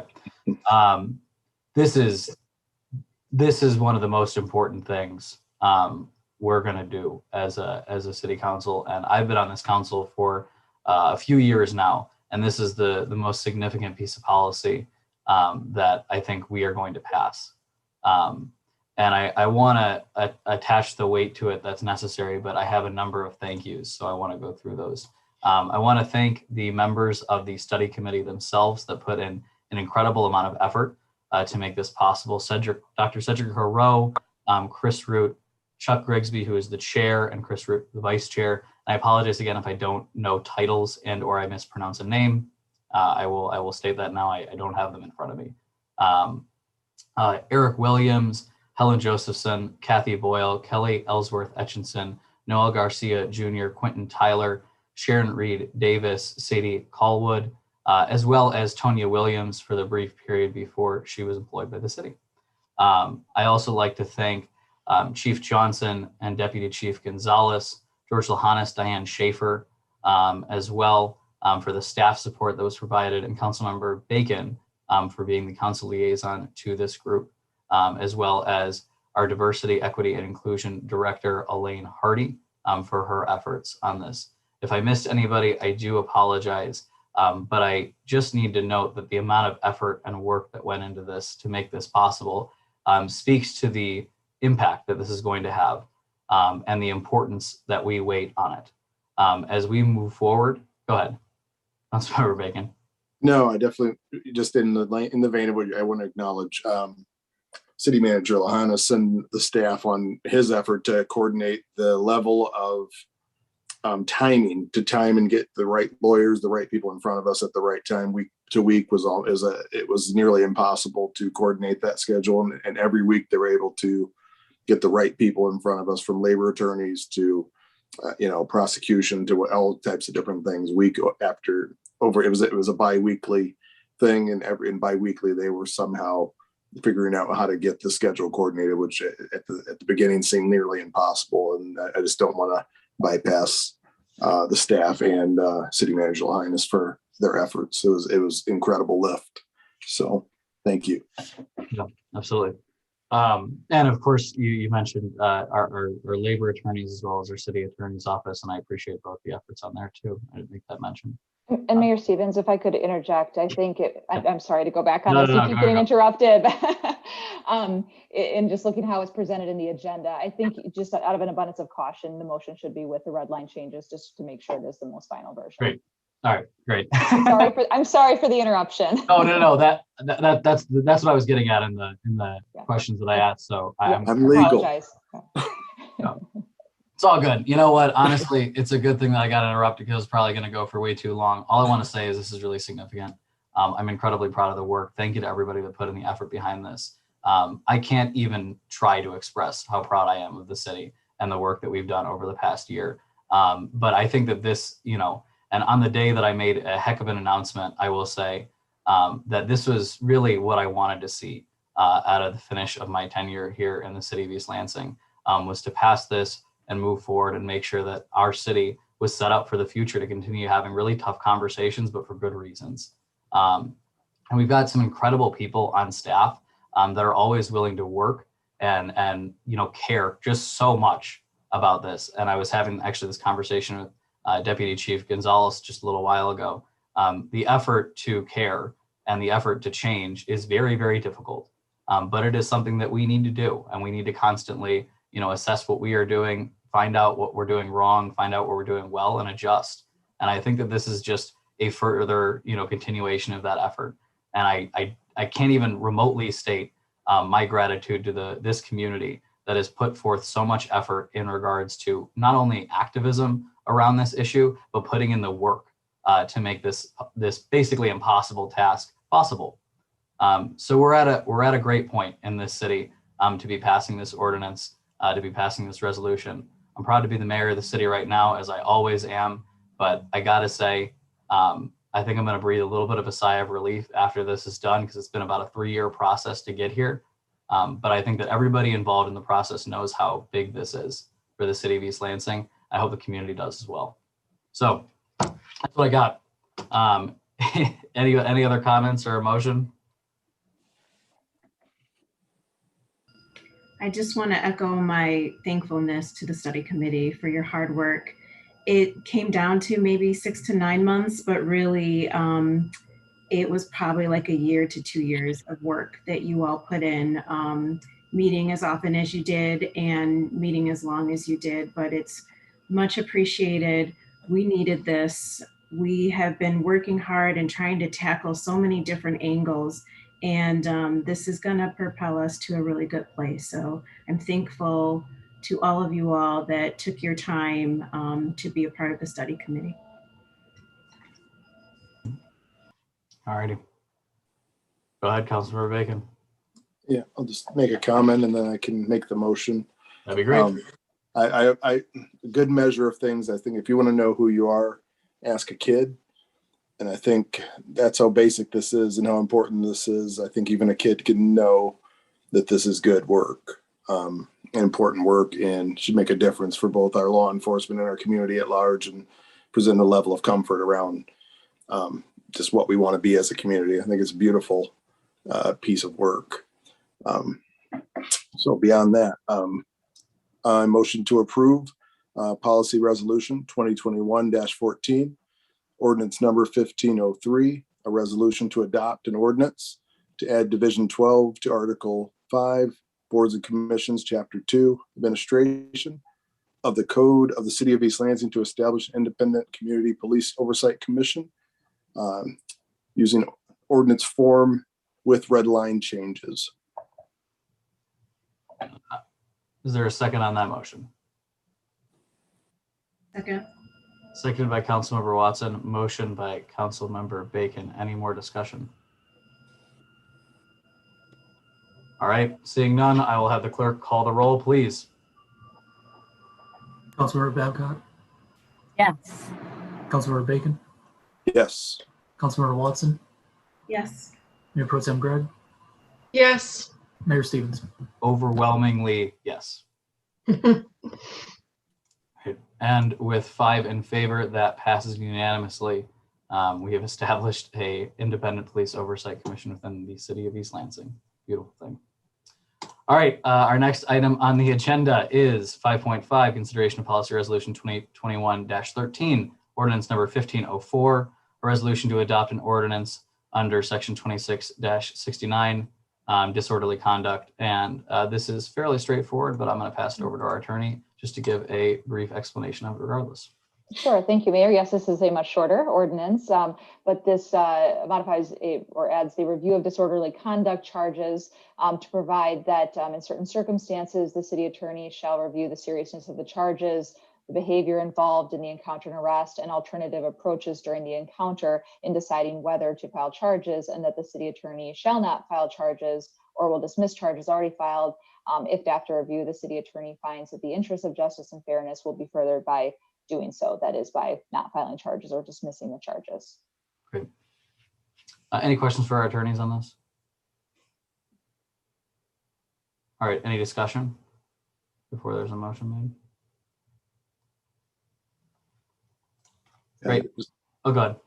Well, just generally, I think this speaks to Councilperson Babcock's statement on diversion and other things earlier. I think this is kind of a broad point on finding ways to divert from criminality to other options, and I think this is a good litmus point right here. But I definitely want to expand on the diversionary points that Lisa made earlier in the conversation. Find other areas of diversion to avoid full prosecution wherever possible.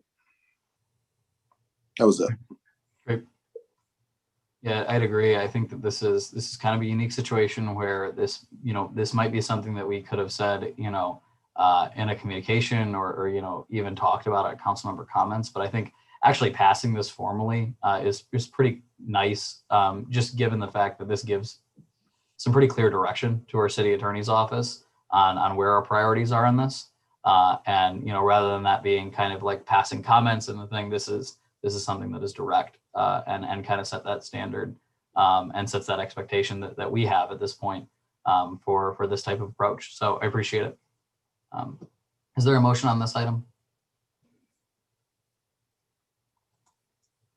All right, I'm going to make a motion to approve policy resolution 2021-13 and ordinance number 1504, a resolution to adopt an ordinance to add a new section 26-69 to Division 2 disorderly conduct of Article 2, Chapter 26 offenses to establish a policy on disorderly conduct charges as presented in the agenda item report. Is there a second on this?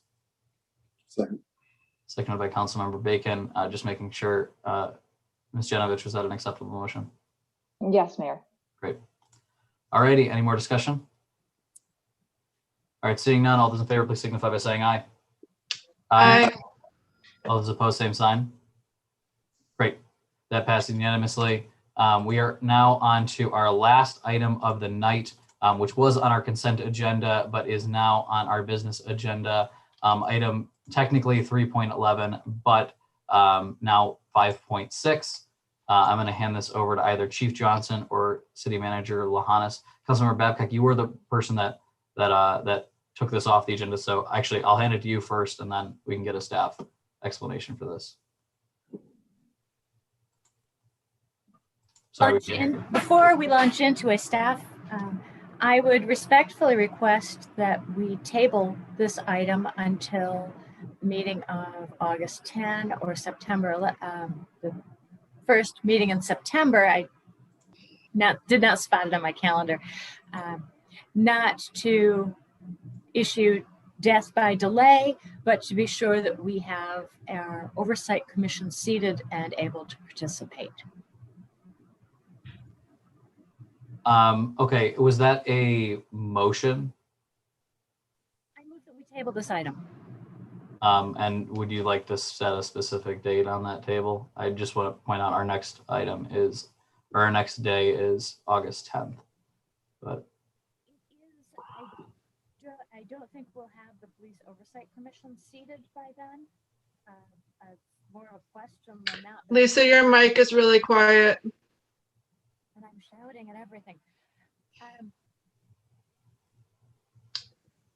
Can I read I'm your not lips? sure if we'll. Oh, I'm not. there you go. Yep, there it is. Yep. I'm not sure if we'll have our police oversight commission seated by then. So I would respectfully request that we table this perhaps until Tuesday, September 7, so that when we swing this into action, we can seat we can have our oversight commission participating. To be honest, I'm not sure how the timing works out on that, so that's half a question to my fellow council members and the city manager.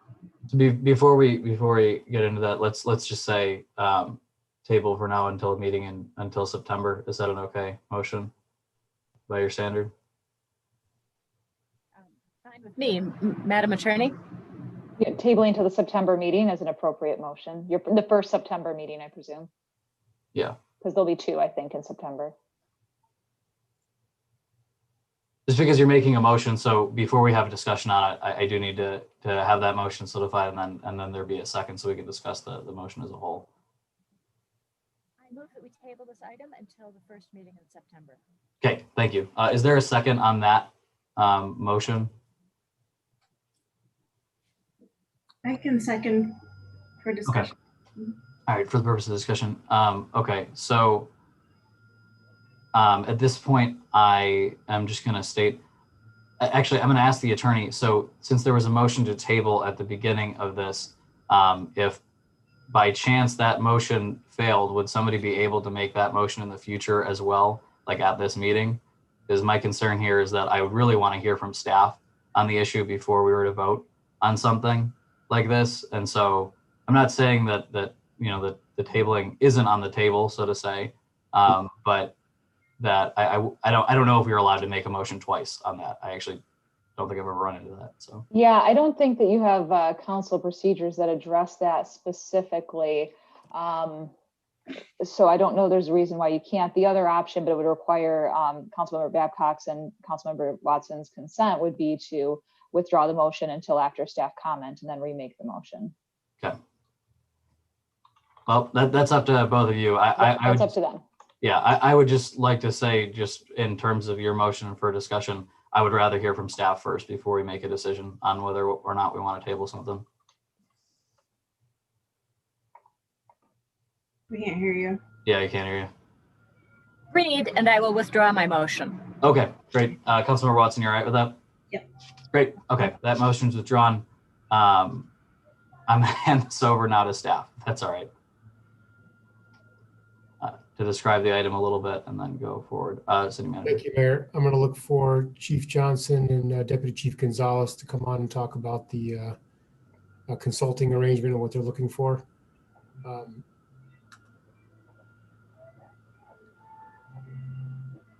Great. Well, that's going on. Thanks, Ms. Genovich. Is a little bit weird Robert rules thing that I wasn't actually familiar with. So. Well, I was double checking your policy resolution 23-7 on procedures for council meetings, and I don't, in looking at that, see anything on tabling here. Great. So I think the way you've handled it is probably the best way to handle it. Great. Okay. Chief Johnson, Deputy Chief, thanks for being with us. Welcome. Good evening.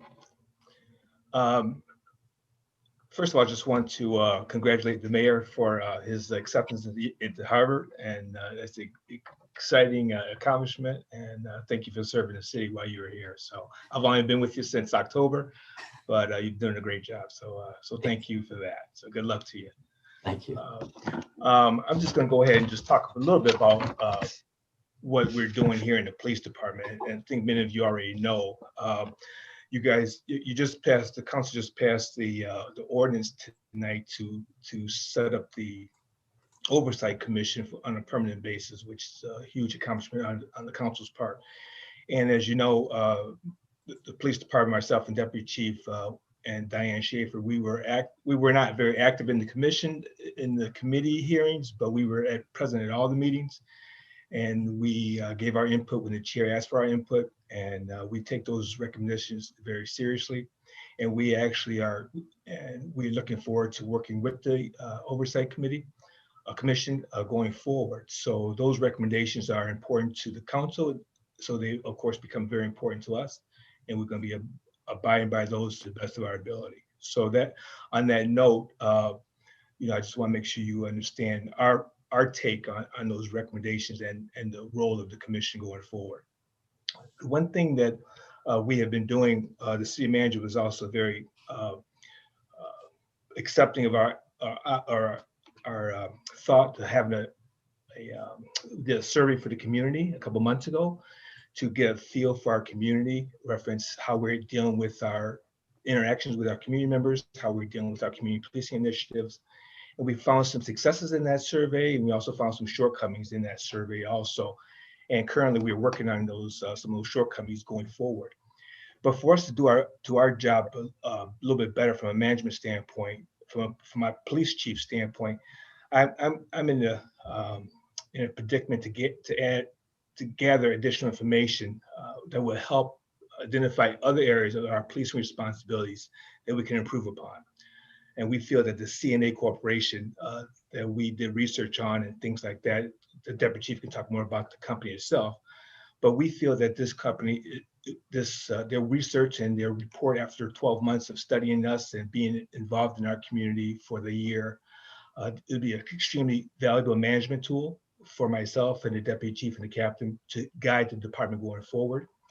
The research that they're going to be dealing with was going to be looking at some of our recommendations dealing with our policy and procedures, our accreditation process that we're currently under. They're going to deal with a literature review and recommendations for our early warning system that we're going to be incorporating, as you know, this fall. And also they're going to be able to give me a report on a monthly basis, reference my standpoint of how I'm leading the department. They'll be giving me feedback as to my leadership abilities and how I'm gauging the department going forward. And I think that's important. I tend to be open I tend to like to hear how I'm doing one way or the other. And the CNA Corporation, they assured me that they will be able to give me feedback from what they're gathering in their research data and in their interviews and communication with the public and things like that. They also are going to look into our valid traffic stops, how we're doing with that. They're going to look at our racial impartial policing efforts that we're going on in our police department currently. And we feel that this corporation is going to do a great job with that.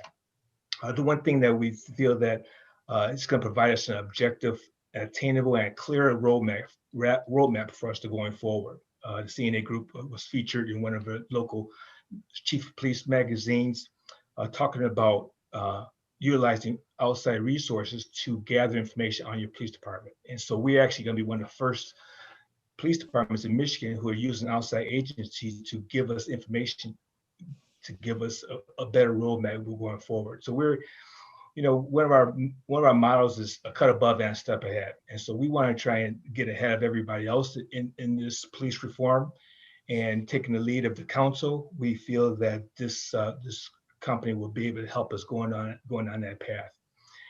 The reason we asked for your consideration tonight was because this is a one-year process. And so the data collection is extremely important for this company to gather data, especially when it comes to our traffic stops, our contacts with citizens and things of that nature. And our fall is our busiest time of the year. And we feel it's extremely imperative for us to start gathering information as soon as we can, running through a whole school year, so they can do their work on a proper basis. Starting it any later, it could change some of the research data and things like that. They wanted to start it back in the spring. We felt that was not worthy of because of the COVID and things of that nature. So my idea is to gather as much information we can in a fairly normal school year and run for a year. And we feel that can give us a better picture of how we're doing when it comes to the fair and impartial policing and things of that nature. So that's why we asked for your consideration tonight, so we can move forward with it in August going forward, so we can get ready for our school year. And we can talk more about that reference to kickoff meeting and things like that to answer your questions you may have for us tonight when it comes to how it's set up and things of that nature. Deputy Chief, did you have anything else? Evening, yeah, I can just run through briefly and then answer any questions that anybody may have on the actual process. As the chief said, this is a 12-month process with 4 phases built into it by CNA Corporation. The actual team that we will be partnered with is kind of a multi-prong or multidisciplinary approach. There's the project leader who has an in-depth level of experience, about 20 years of experience in policing research and running these types of projects. We also have, data analysis. And then there's a retired police chief from Fayetteville, North Carolina, that would be part of our analysis team as well, that serves the corporation as more of a subject matter expert when it comes to specific law enforcement issues. The phases that they have broken down, and you can read it in their RFP response, it starts with project initiation. The big thing there is having a kickoff meeting. And in that kickoff meeting, they talk about having all stakeholders present. That can include everybody, of course, from staff members to council leadership, the city manager, and anybody else that the city deems, as a stakeholder and needs to be at that kickoff meeting. That kickoff meeting will plan and chart the course for the year that we're going to go through with them. They'll have a data collection and analysis phase. And then, of course, they'll have a final findings and recommendations phase, and then a reporting phase with both the chief and the city council and the community as a whole. A couple of the pros that we identified with this corporation when we were going through this process of selecting or finding a company that would meet our best needs are they've got extensive experience with leading or guiding police departments through organizational change. And really, when we talk about what our department is going through, that really is the meat of it. We are going through an organizational transformation with how we deliver police services to our community and how we operate internally as well. They do have some experience with Michigan-based police departments. They do note in their RFP that we were one of the agencies that was involved in the body-worn camera implementation project that they worked on. We didn't work with them directly. That was more of a higher level, Michigan level project that they were involved with. One of the nice things that we did identify is that they have direct experience at the national level of implementing 21st century policing projects based on that report that came out from the Obama administration. on 21st century policing. And what they've done is they've led nationwide efforts to lead departments through those implementation steps to make sure that the departments were hitting those benchmarks as required by the policing plan.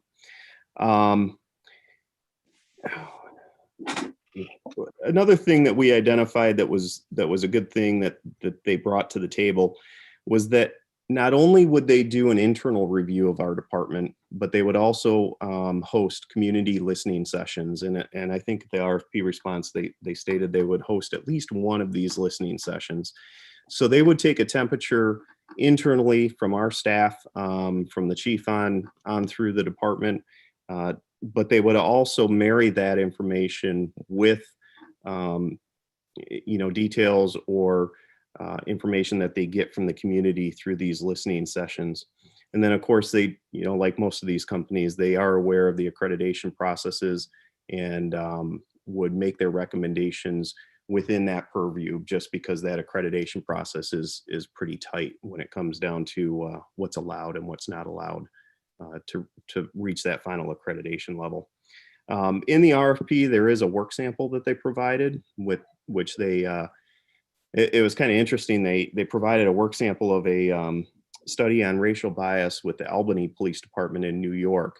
And as we went through the study committee process of establishing the ordinance that you passed tonight, Albany was discussed quite a bit, just because there was a lot of correlations that I think Dr. Hero even had experience with. So it was kind of nice to see that there was that relationship there as we talked with them. So yeah, I'll certainly open it up to any questions and try to address any concerns you might have. Could I just jump in for one quick add-on? And that was that after conversations with the chief and the deputy chief, they had mentioned that the consultants during their examination period, if they find things that they think are concerning or things that they think should come to the chief's attention, if there are policy changes they want to recommend, my understanding is that they would come to those sort of immediately and raise those issues and not wait a year and tell you, oh, by the way, you should have changed this a year ago. And I think that's something that's important, because we're looking for obviously long lasting and real improvement, but we're also looking for improvement that doesn't take a long time to get to. So this has been a work in progress and we want to move it forward. So I think that was important as well. Thank you. Questions from council members for staff? Go ahead, Councilor Watson. Can you tell me about the timing? The March RFP and them being accepted and today, them being on our agenda. So we issued the RFP back in the spring. We had that RFP open for an extended period of time, and we received 5 different responses to that RFP. Based on those responses, we whittled down to 3 companies that we actually interviewed. CNA, a company called 21st Century Policing Solutions, and then a company called Hillard Heinz. After interviewing those 3 companies and looking at their project timeline, the deliverables that they proposed in their RFPs, we thought that CNA really fit the mold for us here in East Lansing West. They're not the least expensive, but they're not the most expensive either. The nice thing that we saw with CNA also was that they've worked with a wide range of size police departments everyone from big agencies like Baltimore, Philadelphia, those types of agencies, down to smaller communities like us. So they have that wide array of experience. After we settled on who we wanted, who we thought would fit us best, we chose to have discussions with the city manager. Of course, the cost is significant. And so before being able to enact anything, it's important to come to council and get feedback and consideration on these. What role did you see them and you all having with the oversight committee? I think regardless of what company were to do, consultation for us, they have to work hand in hand, and they understand. That's the other thing that I didn't mention about CNA, is they did their research on the local environment here in East Lansing, and also, regionally, as far as what's going on in policing and the reforms that are being enacted, and the progress that's being made. So with that knowledge, they're going to come to this study with that knowledge that an oversight committee is going to be created, and now has been created, and that they would be working with and seeking feedback or sharing information with that group as needed or as requested. And one part of that, along with the deputy chief mentioned, they would be the chair members of that commission would actually be part of these community hearings also, because we can identify who we want at some of these community hearings. And of course, the oversight commission will be represented at these community hearings that they hold. So that was an important piece for us to make the decision to use them also. And just from a clarification on that timeline, they were ready to start this in the spring after the RFPs and after we decided on the company. They said they were ready to do it right away. But then because of the summer and everything else going on, we knew that the data collection piece was not going to be representative of what we're due on a yearly basis. So we asked for a little bit of a delay, and so they agreed to that delay. And so that's why we're trying to get that started before the school year starts up, so we can try and collect as much data as we possibly can to try and get a clearer picture on what's going on in our police department, things like that.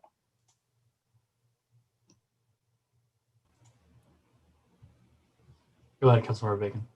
Yeah, just looking at the terms and with the August 1 through July 31, 2022, just from my impressions, I would understand that the fall needs to be encapsulated in 1 year and can't be split up. My inclination would be would push this study back into later in the year and allow the oversight commission to be seated, and they could run concurrently across that time. That's just kind of how I view it. I understand the urgency of keep it. If the most important factor is keeping the fall intact, the fall would be on the back end versus the front end. But I just from just all the community input and the stuff that's out there to give you credence and just what people are really looking for. I don't want you to waste any of this great effort without having people giving it the full credibility it deserves. And I think the oversight commission being seated would lend credibility to everything that you guys are doing. And that's all I ever really want for that. So that's my only concern, is that in that term that it might need to be moved back, whatever that means to keep things and to keep if the fall is the most important thing to keep intact per your earlier things, that'd be something to consider. But I think the oversight commission, best way I can put it, make sure this has the proper cover and is legitimized completely by all people, because the people are seated and they're not kind of getting in there and then delegitimizing what you guys are already doing. I think this is first of all too expensive and too important to get delegitimized for internally. So I just want it to have the maximum impact. But it's amazing. It looks like good work, but I just want to make sure we maximize the impact. I have a couple of questions and then maybe a statement. Before I forget the statement, I'm going to say before the questions. I mean, one of my concerns is just that this was an RFP process. It went through. There was a decision made, and then there was a delay, obviously, of awarding of that contract just because of the necessary data. My concern would be that if that we're talking about two different things. So the oversight commission being seated, and then the oversight commission actually making the decision about who and what this contract is gonna look like, right? So there was already a process for an RFP and an issuance. I wouldn't want to basically start that over again, right? Because I think that this is important, and I think that this is something that it's initiative from our own department to make effort and changes, which is something that we should be encouraging. What I wouldn't want to happen is people to basically say, well, let's go back to the drawing board and let's issue another RFP and let's go through that process again. I mean, that's a little concern of mine in the back of my head, but I did want to ask a question. Oh, go ahead, Mr. Almanis. Yeah, I was just going to say a similar thing, Mayor, is that, we've been putting a particular amount of scrutiny and pressure on the police department to improve. We're looking at data on a monthly basis, and we're saying improve the numbers, and we want to understand them better. And now we have a contract, and we're sort of thinking of this as a management tool for the chief to be able to manage his department and make those improvements, and to be able to have an extra set of eyes and an outside set of eyes with an expertise in this area. And now we're saying, if we essentially say this, to hold off potentially months. And if we drop this to your perspective, turnkey, and say, here's a proposal and here's a contract from someone we prefer, I think we're going to be starting over again. And I think this is going to be months. So again, for the department to improve and for the chief to do his job in managing the department, I think we see this as primarily a management tool to improve the department and their operation, to make sure we're doing what council wants, which is the fair and equitable policing, and making sure that we can do all that we can to make sure we're policing all communities fairly. So I just see it as more of a management tool. And I think that, to your point, that I don't think that a committee is going to say that we've been a part of this process. We're going to just say that the group you've accepted. I think we're going to be here late into fall and beyond and still not have a consulting group, and we'll have delayed this many months. That's my concern. Obviously, the final decision rests with council on this, but that's the concern, is giving the department the tools they need to improve. Yeah, appreciate you chiming in with that. I think it's important to hear that. Go ahead, Councilmember Babcock, and then Councilmember Bacon. I still do have a couple of questions for staff, but I will yield my time to both of them. Muted. Councilmember Babcock, you're muted. Thank you. If I may, I would just say that we had a 200-page proposal dropped on us on Friday, and an issue that's been of huge community concern. And we've had community members ask for more time to be able to evaluate that. I am the one proposing the delay. I do not see this delaying for months. I do not see this as what in government we call death by delay. But I do think our Oversight Commission is the product of a lot of work and a lot of community demand, and should have a role in this. Thank you. Councilmember Bacon, and then again, I do have a couple of questions. Yeah, just to build off of both what George said and Lisa, just yes, a role and not in a role, and so the process seems fair and just fine with the selection, the timing. It's the exact same thing we just went through with Harper's. It's not an issue of the answers to get to yes, this is a great idea and a great concept, but we want it legitimized. Half of the issue around policing is you have half the people out there that will delegitimize anything that is not done under the proper vision. In supervision, it's just how it is. It's very difficult for even internal processes like these sometimes to get the traction and have the impact. Like, oh, where's this data for the last data cut we took tons, it took hits from all sides. Just from, well, why didn't you look at this? Why was this data cut taken? Why was it taken this? That's exact. I don't want to go through that for $100,000. I want everyone to receive it and be able to go like, wow, these are the areas of improvement. That's not some internal thing that's been done and with no eyeballs on it and that kind of thing. It's really to defend the process. It's not to undermine it or to do anything like that. I believe in this process, and it's an amazing concept and it sounds great. I'm just wondering if the timeline is going to work and that kind of thing. It's the exact same thought process I was going through with Harper's. Like, gosh, I really like to see that up and running while it's still warm outside, but there's nothing you can do with process. So I can't invert that and then do the same thing. That we went through this huge process for police oversight. We're going to make this huge investment. I think they should both be in place, or they should be somehow linked together. Or you might just waste an opportunity here, because I think the concept's great. I just want it to have the impact it's intended to have out externally. I understand what it's going to do internally, but. Sorry, Mayor Pro Tem, do you mind if I ask my questions really quick before Good.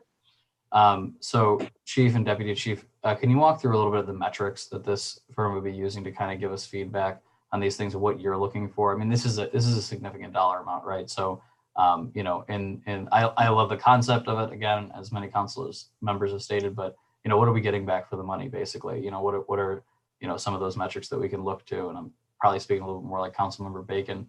or at least a Walmart version of it. But what are the metrics that we can look to make sure that we're getting kind of our money's worth in this and making a really big effort? So of course, the big thing is the data analysis when we're talking metrics. And what they're going to do is they're going to look at our traffic stop data. They may couple that with accident reporting data because there are theories out there where that state that, you know, the people getting involved in accidents are also individuals that in theory may have a higher rate of being stopped by police officers for traffic violations. They may also look at consent searches or vehicle searches that are done pursuant to a traffic stop. They will then put all of that together in some way that is beyond my knowledge of how statistics work, and come out with an analysis of those outcomes. They'll present alternative approaches based on the data that they see, and they'll also contextualize that data. So they'll put that data into the East Lansing environment to tell us, you know, basically, here's what your data means in your jurisdiction or within your community. One of the things that they do talk about is that when they put this data into their system and they analyze it and crunch the numbers, they do what's called propensity score matching, which I had no clue really what that was. I had to do some research, but it boils down to the fact that method, if I'm correct, provides an estimate of the impact that any intervention recommendations they present to us will have. So if they say your data is telling us this, we recommend to correct or readjust your practices, that score matching is supposed to tell you that, you know, this is how impactful those changes or intervention techniques may be. Again, that's a boilerplate version, and I would refer to someone else for big details on that. The other thing too that they do is that they do have a software system where they will take all of the qualitative data that they gather from interviews and community listening sessions and put that into that software system, which outputs some type of a score that is more than just raw comments that people make or raw information that people give them. They're able to create themes and different things like that. So when we're talking metrics, those are some of the big things that I think they hit on. Of course, they run all those metrics that they learn about or that they gather through literature reviews and best practice reviews, those types of things. And score them or weight them against those types of that type of information within the industry, if you will. The one thing also that they're going to be looking into, as you know, we're going through our accreditation process and we're following the standards for the Michigan Association of Chiefs of Police accreditation process, but they're actually going to look at our policies also and see how they match up with the accreditation process. They're going to be looking at our policies and procedures, making sure that there's no issues to deal with, making sure there's all fair and impartial policing, wording in our policies and things like that, which is, we think they're good, but having a cleaner eye on our policies is a good thing. And like the city manager mentioned, reference when I get a report on a monthly basis from them, reference how we're doing as a department, looking at the whole big picture of stuff, I think that's it helps us with everything, helps us going forward, making sure that we can make some changes as we're going forward and things of that nature. And as you know, they're going to be looking into and recommending reference that early warning system that we're going to be implementing also. And they have agreed to deal with recommendations and things of that nature when it comes to that early warning system. So it's a big process. And one thing we did like about it was the community input that they would have available to them and gather information that just not from the police department, but also from the community.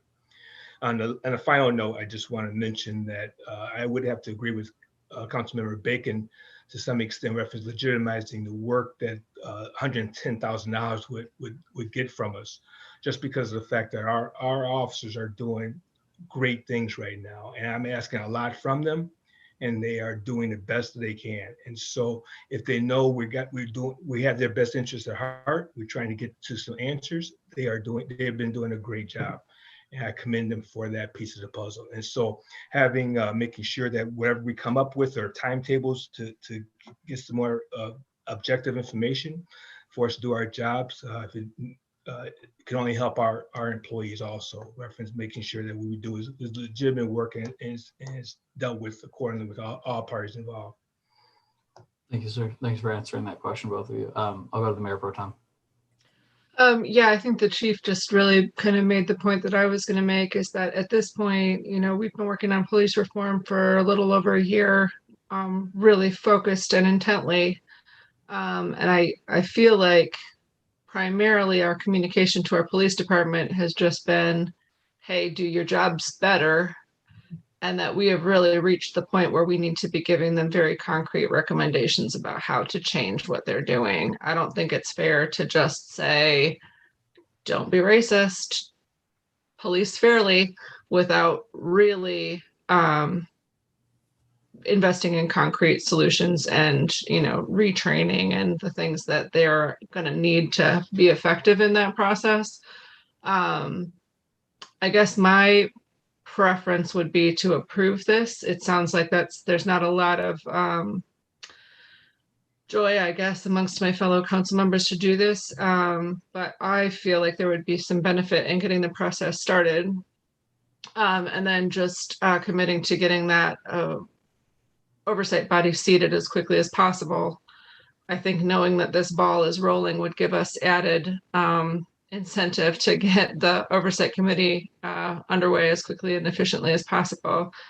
I'm willing to vote on a delay as long as it's not an indefinite delay, and that we'll see this back in a soon and foreseeable future in an approval state, not in an additional delay state. So I don't know, that I might be out treading water by myself on that one, but that's kind of how I feel about it.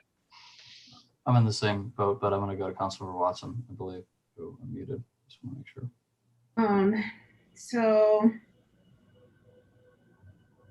I definitely want to hear more clearly how we see you all working with the oversight committee, because that's really important. And then the amount of transparency, I'm kind of just asking about that really, but how much transparency is going to be offered during the process?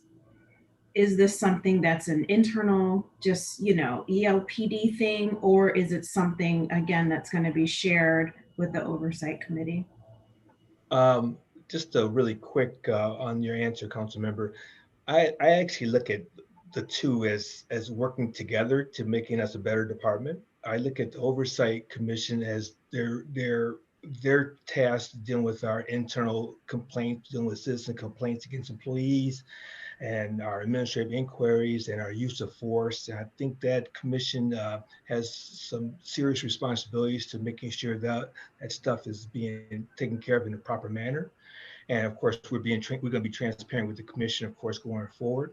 I look at the CNA or this as a management tool, as just how I can help run this department better. I have over 90 employees under my responsibility.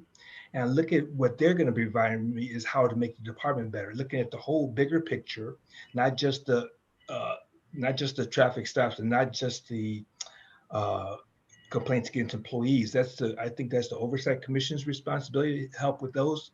I think this CNA would be looking at from a management standpoint to help me run this department going into the 21st century, and try and be a cut above all the other departments out there, because I think they have good recommendations, and I've never been a chief before. And so I'm looking for making sure that I'm doing the best I can to serve our 90 plus employees. They're great employees. They're looking to me for direction. And I want to make sure I have some good information and some objective material that we can go forward with. So I look at them as working together, not necessarily connected and convoluted and all that good stuff. So that's my little take on how I look at the two. Okay. Councilmember Watson, do you mind if I expand on the question that you asked? Yeah. And then I saw both of your hands, so I'm gonna go to you guys in a second. But when I read through this past weekend, my vision for this, because the Police Oversight Commission, and obviously this weekend it hadn't been passed yet, but I was hoping that we would, and obviously this is passed unanimously now. Based on what that ordinance says, I mean, they're tasked with also making recommendations on policy towards the police department. And so my vision for this, and maybe it's a little bit off in terms of working with the actual Oversight Commission itself, is that they are going to go through the data. They are going to make policy recommendations. And those recommendations could not only come to the chief, but they could also go to that commission, right? And so rather than the initial input just on the process itself, right, for selecting the RFP, getting that data, getting all that information, and the chief gets something like that and he's bringing it to the overall commission and saying, this is a new practice that I think that we're going to implement based on this data, right? Based on the contract that we have, that's that commission is giving the kind of the thumbs up or the thumbs down, right? And saying, yes, this is something that we would like to see, or no, this isn't, we don't believe the right direction. But at least then that data is collected and that work is happening. Because I think really this, creating the Oversight Commission is an impossible task, but also being on that commission, it's going to be difficult, right, to address every single individual issue. So I think this data collection is important, and having experts kind of really not only on the commission, but also, that are paid to expand and make those recommendations is good too. And I think that those can work really closely together. And this is a year-long process, right? This is not like they work towards it in the next few weeks and then give us a recommendation, right? That's correct. Yeah, so I think that by a month from now or 2 months max, we're going to have folks appointed to an oversight commission that can be, at least in the know about what's going on, and then part of the process for when those recommendations actually reach, farther than just data collection. I mean, that's my vision for it, but I don't. Yeah, I see things happening in a parallel way. Fall is going to be off the chain. Everybody is going to be back. It is after George Floyd. It is after we return to work. We have money again. We have students again. We don't have to wear masks. And so the timing makes a lot of sense to me. And I've been waiting. And I think we have a huge miss if they're not allowed to begin in the fall or begin now, as opposed to waiting. And also when I look at the time frame, that 2 to 4 months, again, that's at that 2 to 4 month mark, conduct document reviews. The oversight committee, in my opinion, can be pulled into that once they're formed, but it does not have to be delayed. And we're not, so many groups of us aren't going to know how to act. It's been a long time since we've seen so many people. It's been a long time since that has happened. And it would be nice to tell the community, we're watching, we're doing something. We've got this group submitting this information, looking at this documentation now, not in, I don't know, when it starts snowing in November and people stay inside more or something. Councilmember Bacon and then Councilmember Babcock. Thank you for your comments, Councilmember Watson. Yeah, I think we're all kind of saying the same thing. My issue's only not with any of the content. I'm looking here at the content looks excellent. The term is off to me, but I don't want to diminish the fall if that's the important readout that you need from the busiest season, but I don't want to miss an opportunity here. So I'd be fine approving this, but we'd have to move the term. Otherwise I'm in the no column for if it doesn't align well, because I want it to be a success ultimately. And I can see how this could get derailed externally. I'm running the scenario in my head. I can see where people poke holes in it, and I don't want them to. So, because I think it's excellent. So, could you clarify that a little bit more when you say? Yeah, I want it to be broadly received with this type of investment that everyone is in broad agreement. This is really positive, and not sitting there critiquing it. And this is just another internal thing that the police are wasting money on and doing. I'm being devil's advocate. I don't think this, but I'm trying to I want to support. I want it to work. Yeah. Yeah. So I think the alignment will be very important if at least people feel that there's an extra layer of accountability, because that's kind of what they've been waiting a long time for. And we weren't able to rush that process. So if we feel like we're rushing this just to meet an artificial that doesn't make much sense. A 3-year process to put police oversight in place, and we can't adjust 1 or 2 months around this. But if it's the fall that needs to be collected, then we need to adjust more than 2 months, because we need to collect that data on the back end. If the fall has to be a single package, that's all I was getting at. So either way, I want to provide as much legitimacy as possible for this externally. I think internally we're all pretty much in agreement, and this is positive. So from my perception. Yep. Chief, Councilmember Babcock. Just to follow with Councilmember Bacon's comments, in our negotiations with CNA, we are capturing our data a certain way right this minute. And when they come on board, they're going to look at how we're capturing the data. And we want to make sure we're capturing what we need to be capturing for their reports and for their recommendations. So we actually, in a way, we did ask them if we could push that data collection on the back end.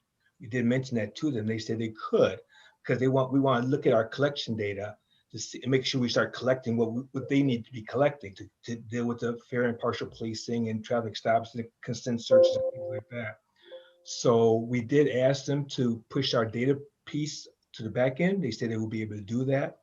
So in Council Members Bacon's comments, not to derail anything, but as long as we capture the fall in its totality, I think that's, I think we could hopefully make something to do. We might have to ask for an extension for CNA for, references the cost going a little further out and things like that. But I'm just throwing that out there to let you know that we did discuss that issue with the company. Councilmember Babcock, go ahead. Thank you. I move that we table this until the first meeting in September. Is there a second on that?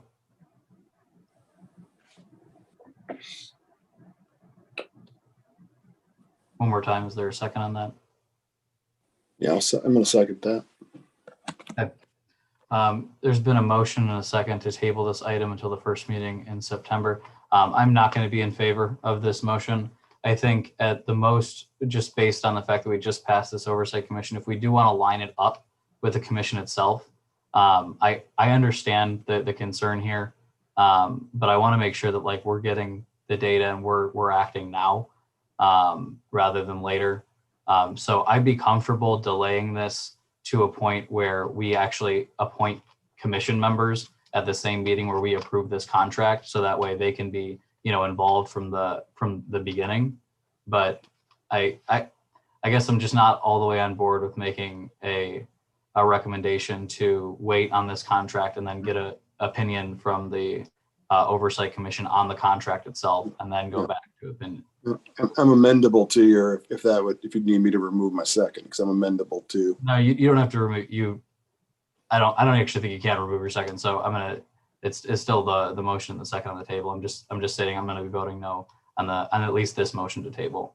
And I might, even if this does fail, if it doesn't, then that motion carries, but I might make a motion to defer until our August 10th meeting. And maybe that a month gives us enough time to kind of go through the process of starting to get some recommendations for applicants of the Oversight Commission. So that's my.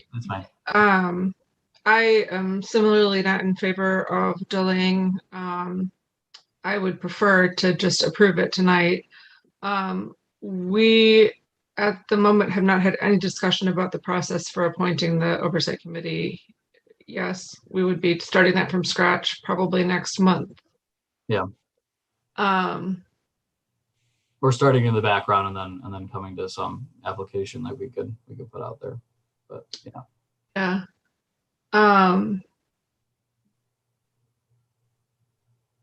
I don't know. The delay on that is a little bit too nebulous for me. I would prefer to get this underway. Yeah. Okay.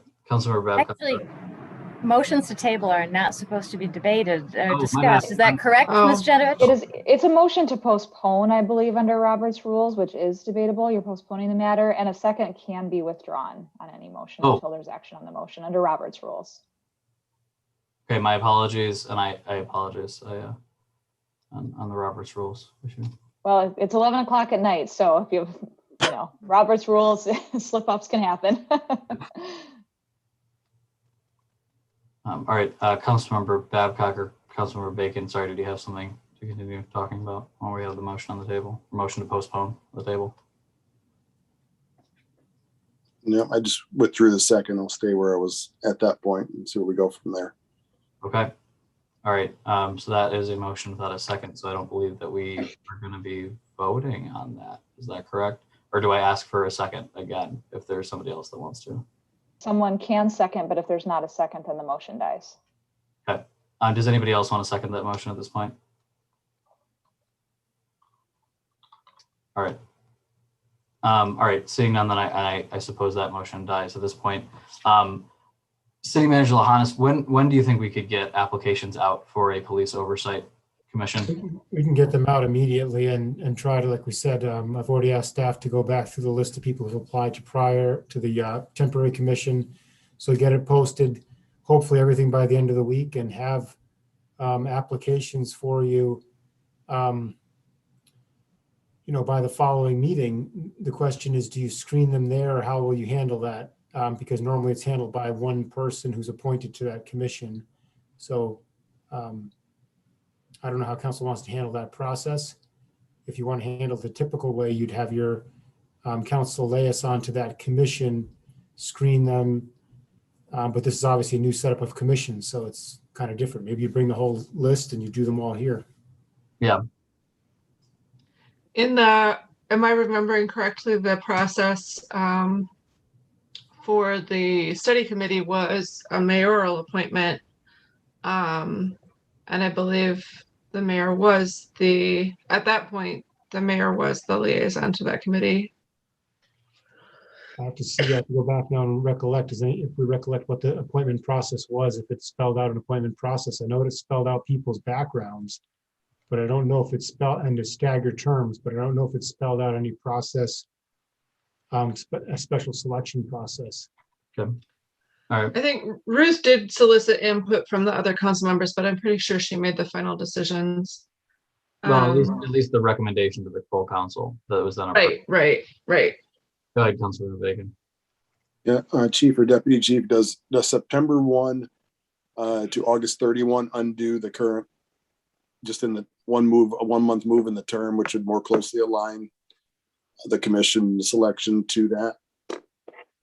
Or would that undo this deal? The Deputy Chief would know that answer. He's been in contact with CNA.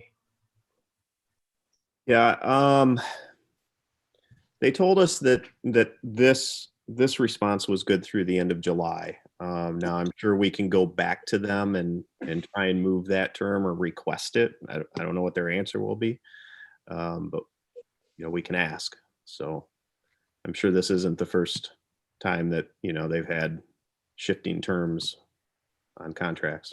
That kind of solves for both things, and that keeps us urgent on getting this thing seated, not letting it drag out, and as well as helping you get your fall data, the bulk of your fall data at the same time. So the thing we missed by starting in September is the fall. There's a fall welcome starts the second and third and fourth weeks of August, where that's where we typically have the welcome week and that first activity. But of course, if it's a year, you catch it on the other end. So that would be Yeah. Councilor Babcock, go ahead. I read in the proposal that didn't seem to be an issue, but I was speed reading, so thank you. All right. Well, I see no special selection process. So if that's what council wants, we can bring back and hopefully have member applications and bring them back to council for council selection at the August 10th meeting for council to appoint people. Obviously, then you would not have the benefit interviews. You'd just be presenting, appointing people based on applications. Is that going to be the preference of council? I think you might be able to have, I don't think that we would be able to have full council interviews like, at a meeting like this, like we did with the city council application before. But I think that, having a member of the council, whether that's myself or somebody else, basically just, go through the applications and do individual interviews over that time and then come to recommendations okay with me. I think that it needs to be taken really, really seriously. So I'd want to also probably include somebody from the study committee in those interviews. But what I'm trying to do is try to get to some kind of medium here between council members to the point where we can get this data collection done, but we can also do it while we're still while we have an oversight commission to be in the loop and parallel working, with it. So I'm trying to line up those timelines at this point. And I think, go ahead, Mayor Pro Tem. I'm anticipating a pretty wild fall. And fall for MSU really starts mid-August. And I think if we want to look at our department when they are taxed to their maximum, I think this fall is going to do it. So if we want to, I'm not trying to be dire, but I think we've got the biggest incoming freshman class in recent history. We have a class of rising sophomores that was denied their freshman experience. We've got pent up alumni that are looking to get back to tailgating, and it's going to be pretty wild in East Lansing come August 30th. So if we want to really look at the way that we police our community, this is going to be a very good test of that. And I am ready to move approval of this contract now and just see where we lie on it. Can I actually, if you wouldn't mind, would you mind if I made the motion? Sure. Okay. I'm going to make a motion at this point to approve the East Lansing Police Department Fair and Impartial Policing Consultation contract with the caveat that a to-be-seated police oversight commission is regularly updated on the work of this group by the staff liaison that is assigned to the Police Oversight Commission and gets updates on the recommendations that are put out by this data collection. I'll second that. Okay. Go ahead, Ms. Genovich. Is that a provision you would like added to the contract? If that would accomplish the goal, then I think that would be. I raise that because we have included periodic updates to, I believe, to the police department. So rather than having an unspoken expectation of it, perhaps we could add it as a term. Is that all right, Chief Johnson, Deputy Chief? I'm sorry, Mayor, what's your question? Is that all right? To have periodic updates to the commission as a part of the contract. Yeah. I don't see a problem with that. I don't see one either. Councilmember Bacon, go ahead. Yeah, I'd probably expand on that, Mr. Mayor, where they're doing the virtual kickoff for onboarding, that we add an additional onboarding to when the entire commission's seated, that they do a secondary kind of with their virtual kickoff, something specifically designed to onboard the Police Oversight Commission, bring them up to speed. I could live with that. Okay. I'm all right with that as well, Ms. Genovich. If we could try to draft something in the contract and just kind of put there that they're doing an onboarding that's a presentation to, those stakeholders in, I believe, phase 1, to add another one that it just goes to the Police Oversight Commission when they are. Of course, this is all kind of conditional at this point of this group agreeing to this. So, Correct. And so just make sure I have that clear, that in addition to the periodic updates to the commission, they would also participate, or they would do the onboarding. They would present the onboarding as well to the commission. It would be secondary to the virtual kickoff meeting to city points of contact. They do a secondary virtual kickoff or onboarding for the Police Oversight Commission once seated.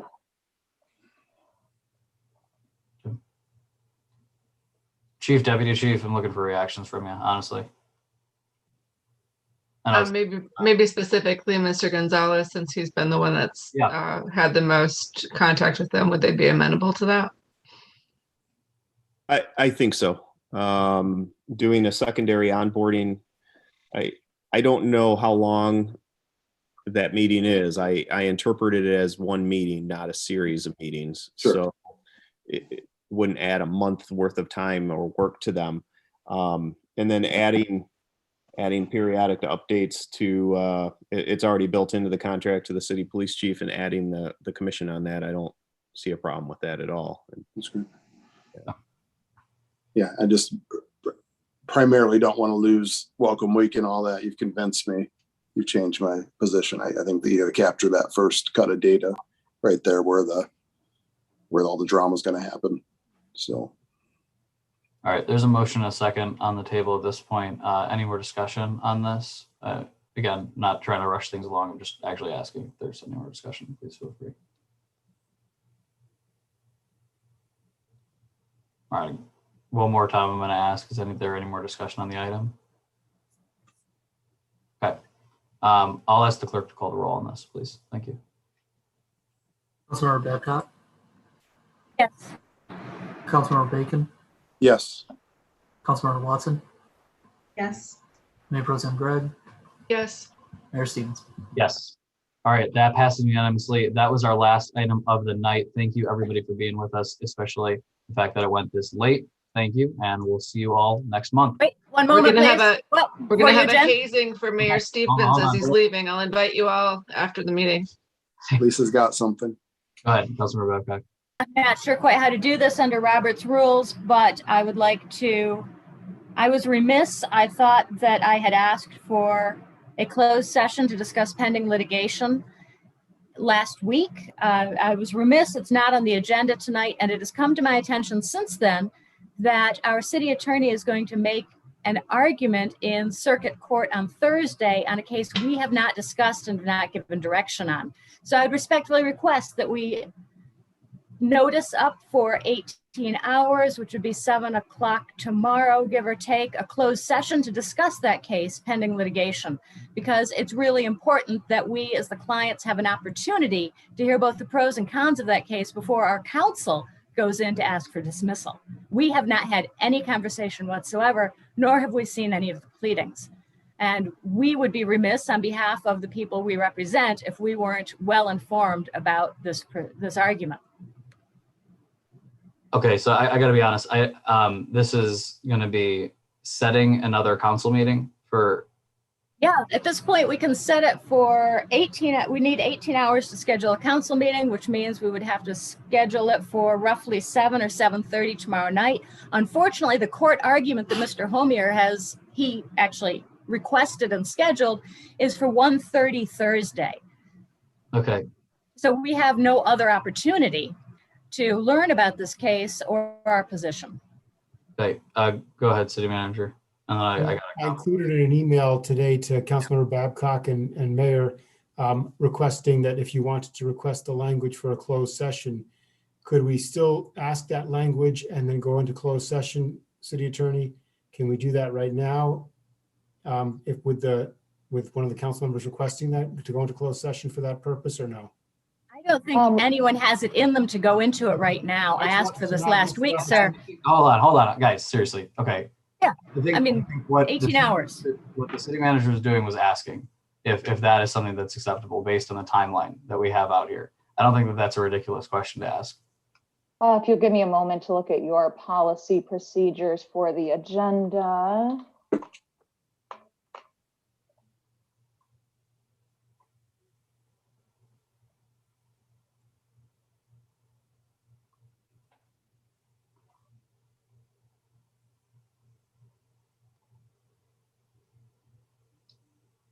I'm reading on, this is in Policy Resolution 2013-7, which I believe is your current procedures. Under section Roman numeral 3, items may be added to a business agenda by unanimous consent of council members present and voting. Okay. Councilmember Babcock, would you like to make a motion to add a motion to go into closed session to discuss? And I don't believe I have the litigation in front of me at this point. Because the attorney who is handling this file is not present. Oh, I'm happy to, I'm prepared to discuss it if you would like to go into closed session now, if you get, enough I votes think to at vote. 11:20 at night, and with all due respect, I'd much prefer to schedule a meeting, however brief, for tomorrow. But I do think we need to address this. And So I just want to say there was a, we have a council policy that states that you add something to the agenda on the Thursday at 5 p.m. However, on the approval of the agenda, we could have made a motion at that point to add a closed session to the end of the meeting. And we can do it now. I think that if you want to have a closed session, I want to make that motion to add that to the business agenda. Again, you'd be adding it to the business agenda that we have to vote on going into closed session. I think the appropriate thing. Go ahead. I also can I point out that there's a planning commission meeting tomorrow at 7, and we might not actually have the technical capability to add a second meeting tomorrow. I think this is our best opportunity. If we want to do it, we should do it now. Yep. Yeah, let's do it. sure, let's do it. Okay, so Councilmember Babcock, then you need to make a motion to add something to the business agenda to go into closed session.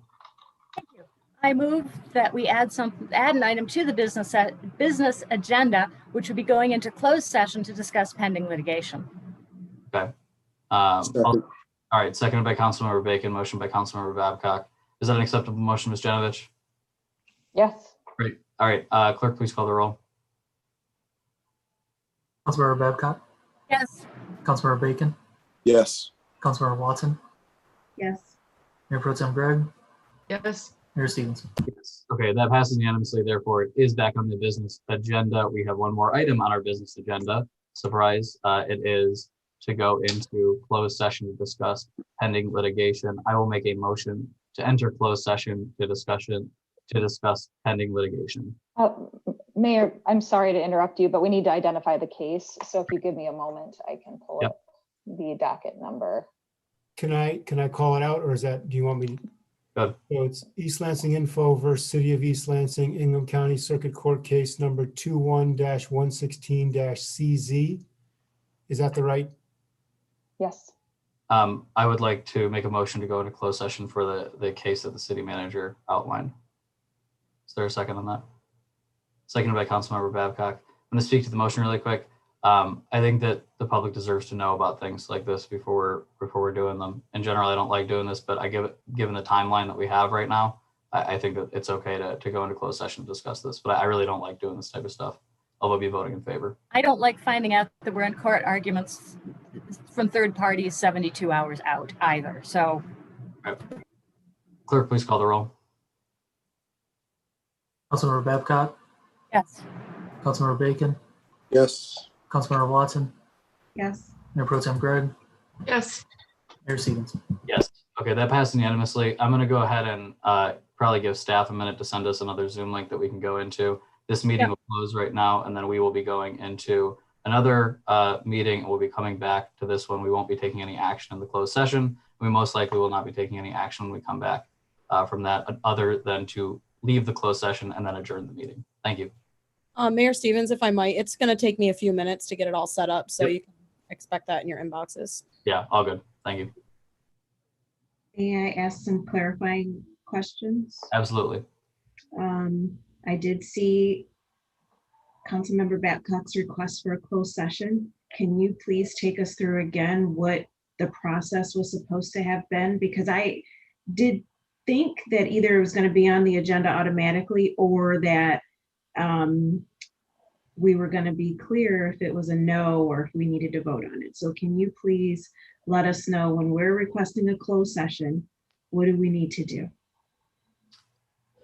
So you can put that on the agenda at any point. Our council member, or our resolution in regards to adding things on the agenda just says that you need to have one other council member in support of something that you're adding to the agenda, and you need to put that in writing to city staff on Thursday at 5 p.m. before that.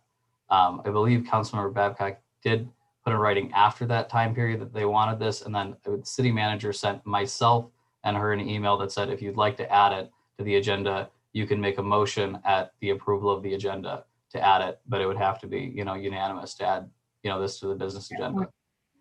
At that point, it has to be unanimous. Yeah, and we would have to vote on it to add it to the agenda at that point. I mean, I think that there's rules regarding add-ons as well, Ms. Genovich, but yeah, but I don't know if I want to, or if we have time to delve into all the technicalities of it, but I can send you the policy. Okay. But during the approval of the agenda, that could have been a point at which we added this to the agenda. Or, last week before Thursday, 5 p.m. All right. I'm going to sign off my camera so we can go to the other meeting. We will be back. So as Emily said, it might take a little bit of time, so just be patient until we can get the link sent to us, and then we'll be coming back into this meeting, right, Mayor, to adjourn? Yes.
All right, I believe we have everybody back. I'm going to make a motion to exit closed session, and I'll look for a second.